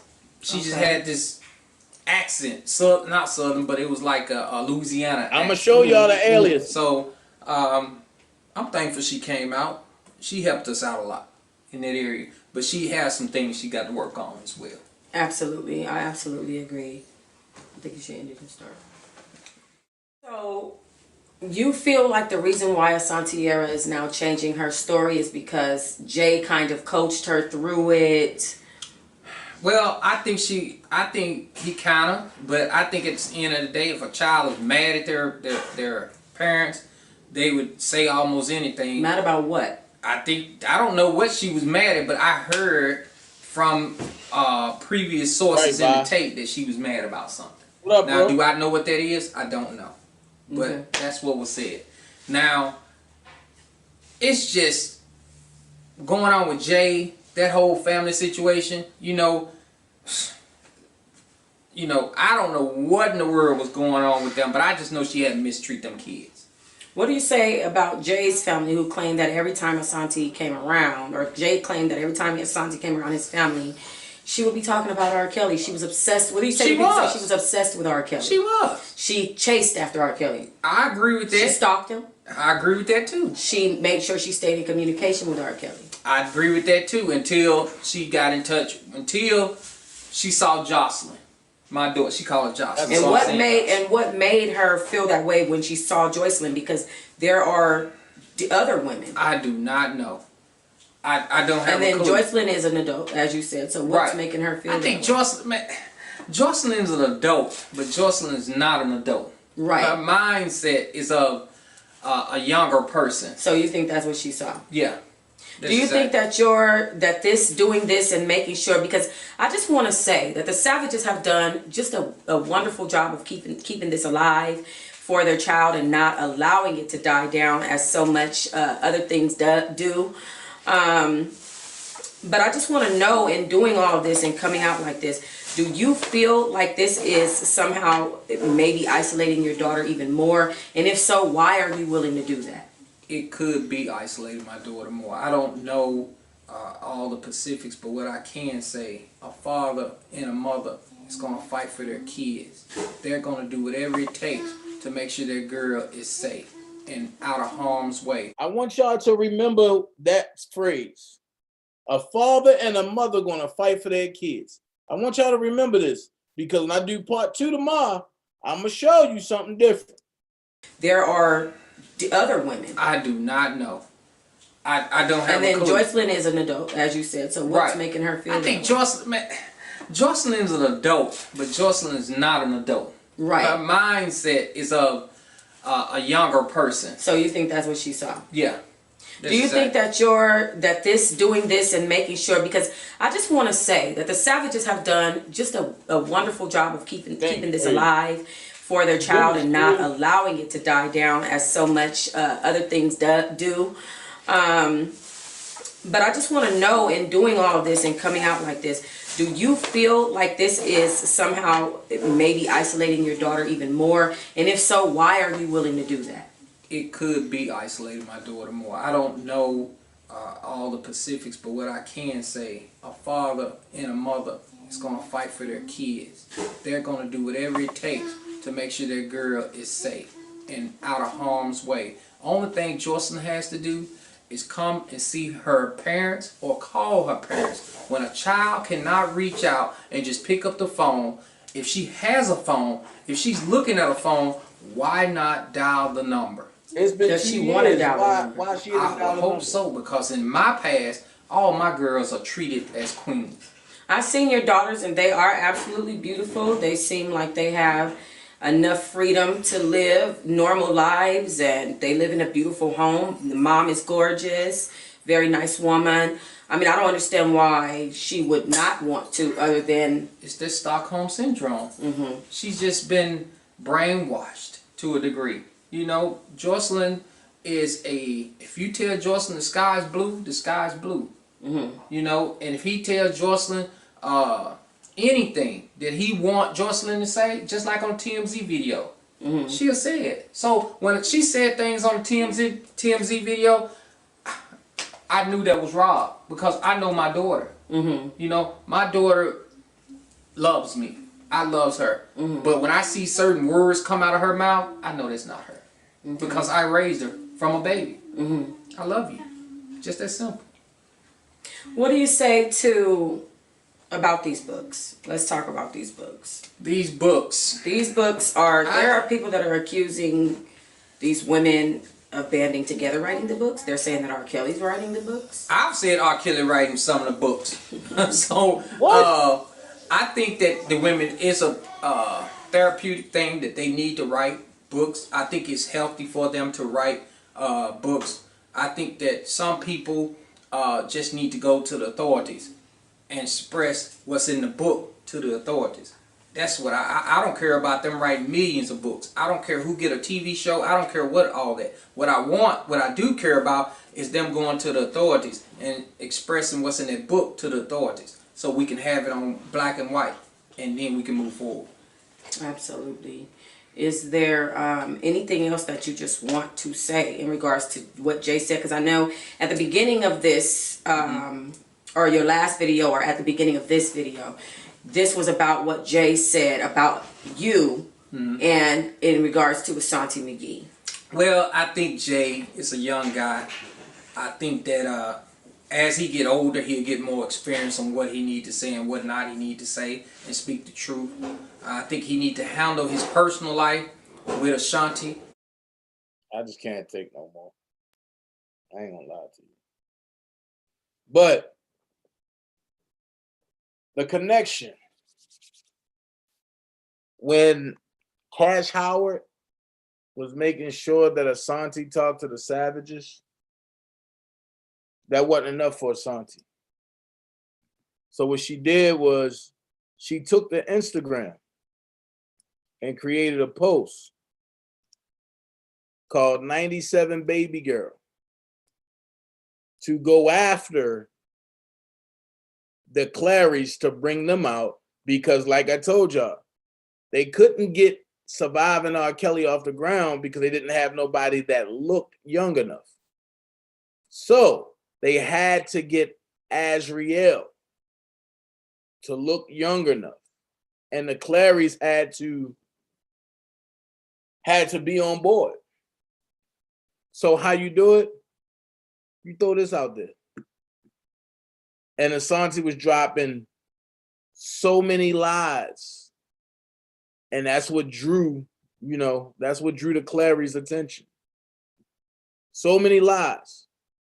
So this is how people got into the mix. Now, before I go, last but not least, they always say the fallout is real. So when they fell out, it got real. Team Truth is Team Lies. And what is going on with Mr. Clary? So you can go on with your Team Truth and it's Team Lies. And your daughter was there a whole year before we even knew about what was going on with my daughter. That's absolutely And you didn't correct. do anything. That's absolutely correct. And you didn't do anything. And you didn't do anything.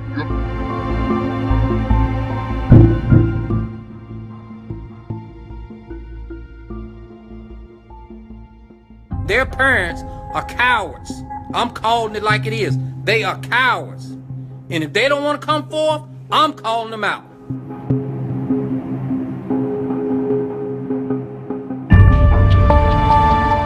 Jim DeRollins called and said, y'all need to do a press conference from Mr. Sylvester Kelly's house. We're going to see what happens. Yeah. So I'm just informing everybody, this is R. Kelly house and this Savage. And I said, which one? He said, the one that where the girls are being held. It wasn't the big house.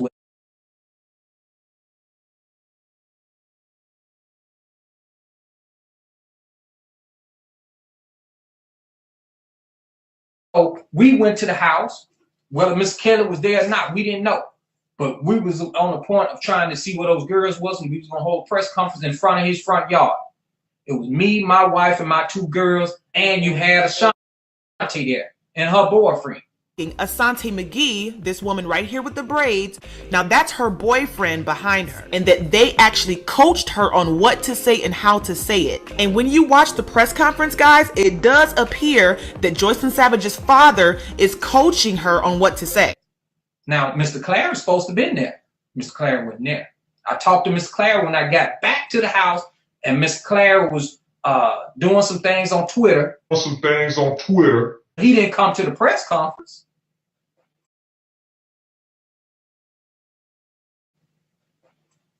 Like he said he was going to be there, but he did help on Twitter.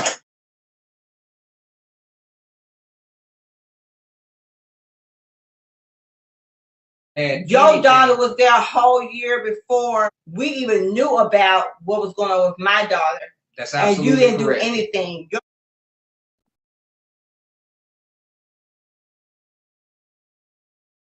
Up, Tim. So stop threatening people with, oh, this open investigation. Oh, you don't understand what's going on. I got lawyers. I got good lawyers. You got to worry about when you do understand this. It's falsifying documentation, lying, going under oath, and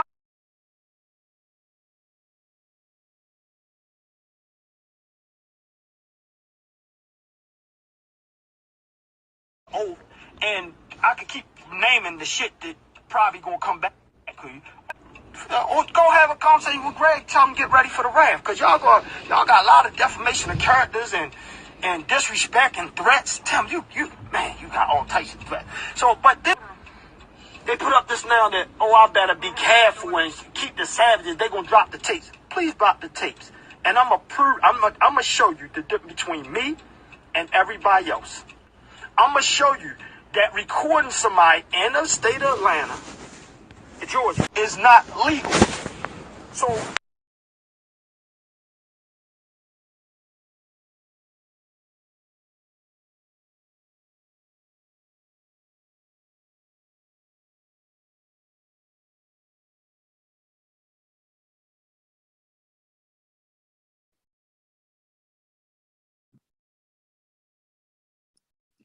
well, that concludes part one, y'all, of the Savagetree of R. Kelly's case. that concludes part 1. I encourage everybody to watch Choke No Joke tomorrow at 7 p.m. and I will come back on tomorrow again after him at 9 p.m. with part 2. All right. Remember, you don't have to be great to get started, but you have to get started to be great. Also, remember, elephants don't swat flies, and planes fly over turbulence. You can kill hate, lies, despair, and negativity with truth, honesty, and respect. And always remember this. Be someone important. Be yourself. DanaJay and the Dream Team signing off. You know how we do it. One love only, and we love all. See you tomorrow night. God bless. What you gonna do now? Hope you're ready, 'cause I'm really about to put it down. Tell you what, I'll never be free standing. You may not tomorrow, but tonight I want to spend you. To the last count down,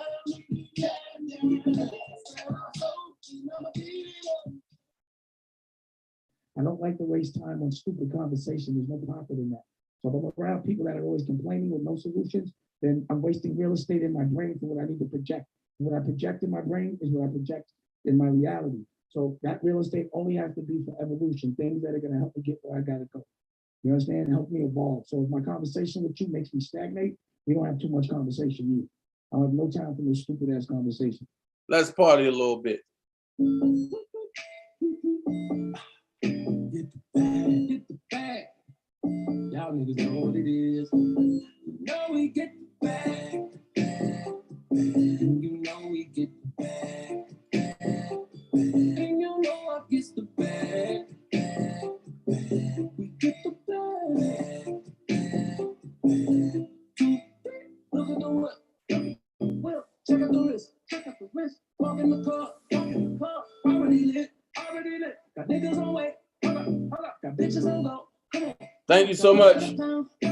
So you know we gon' blow. She throwing pussy, so I'm blowing money. Bend it over, now she put it on me. Never met a come to VIP nigga looking like you. Thank you so much, Lady T and Shirley. One for calling us 100 homies. 20 bitches at the club and take them to the crib and in the whole party. And you know we get the bag. No grocery, we really get the bag. Hey, pull up in the phone, hop up with a phone, hit the mall and pop tag. Hey, when the nigga wasn't gone, boy, I thought I was getting the cash. Yeah, nigga getting the money now, so you know a nigga gon' brag. Shout out to Melissa's Conspiracy. Whoever it is. Because it's so fast, and you know we get the bag. You know we get the bag. And you know I get the bag. We get the Run it up, you wanna ride around in the 50 truck? Run a nigga, then I broke it up, way back in the Maybach, suck it up. I been playing with the game, take a trip. It's your man, you was saying, shoot a rip. I get the bag, I've been the level when I do the dash. All of my pickers are glass. When we get your bitch and I smash. My suicide the doge is a pledge. I'ma put the product with a second right, yeah. I'ma turn 100 to $1 million, no finesse. I'ma take a jet, the gang till we bless. And my neck white coat, BBA. I'ma put the paddock on, crystal like milk. I'ma get the bag, no help myself. I'ma buy everything on the shelf. Now we in Dubai with the water like Phelps. Please keep it secret, keep it quiet, don't tell. Yo, nigga, up my wealth. My trip ain't fed my club. I feel like this my year. Spend $250,000 on my ear. I'ma get the bag all year. I'ma hit your bitch from the rear. Hop up in the coupe, get the gear. Riding in the race with the shears. So we get the bag. You know we get the bag. And you know I get the bag. We get the bag.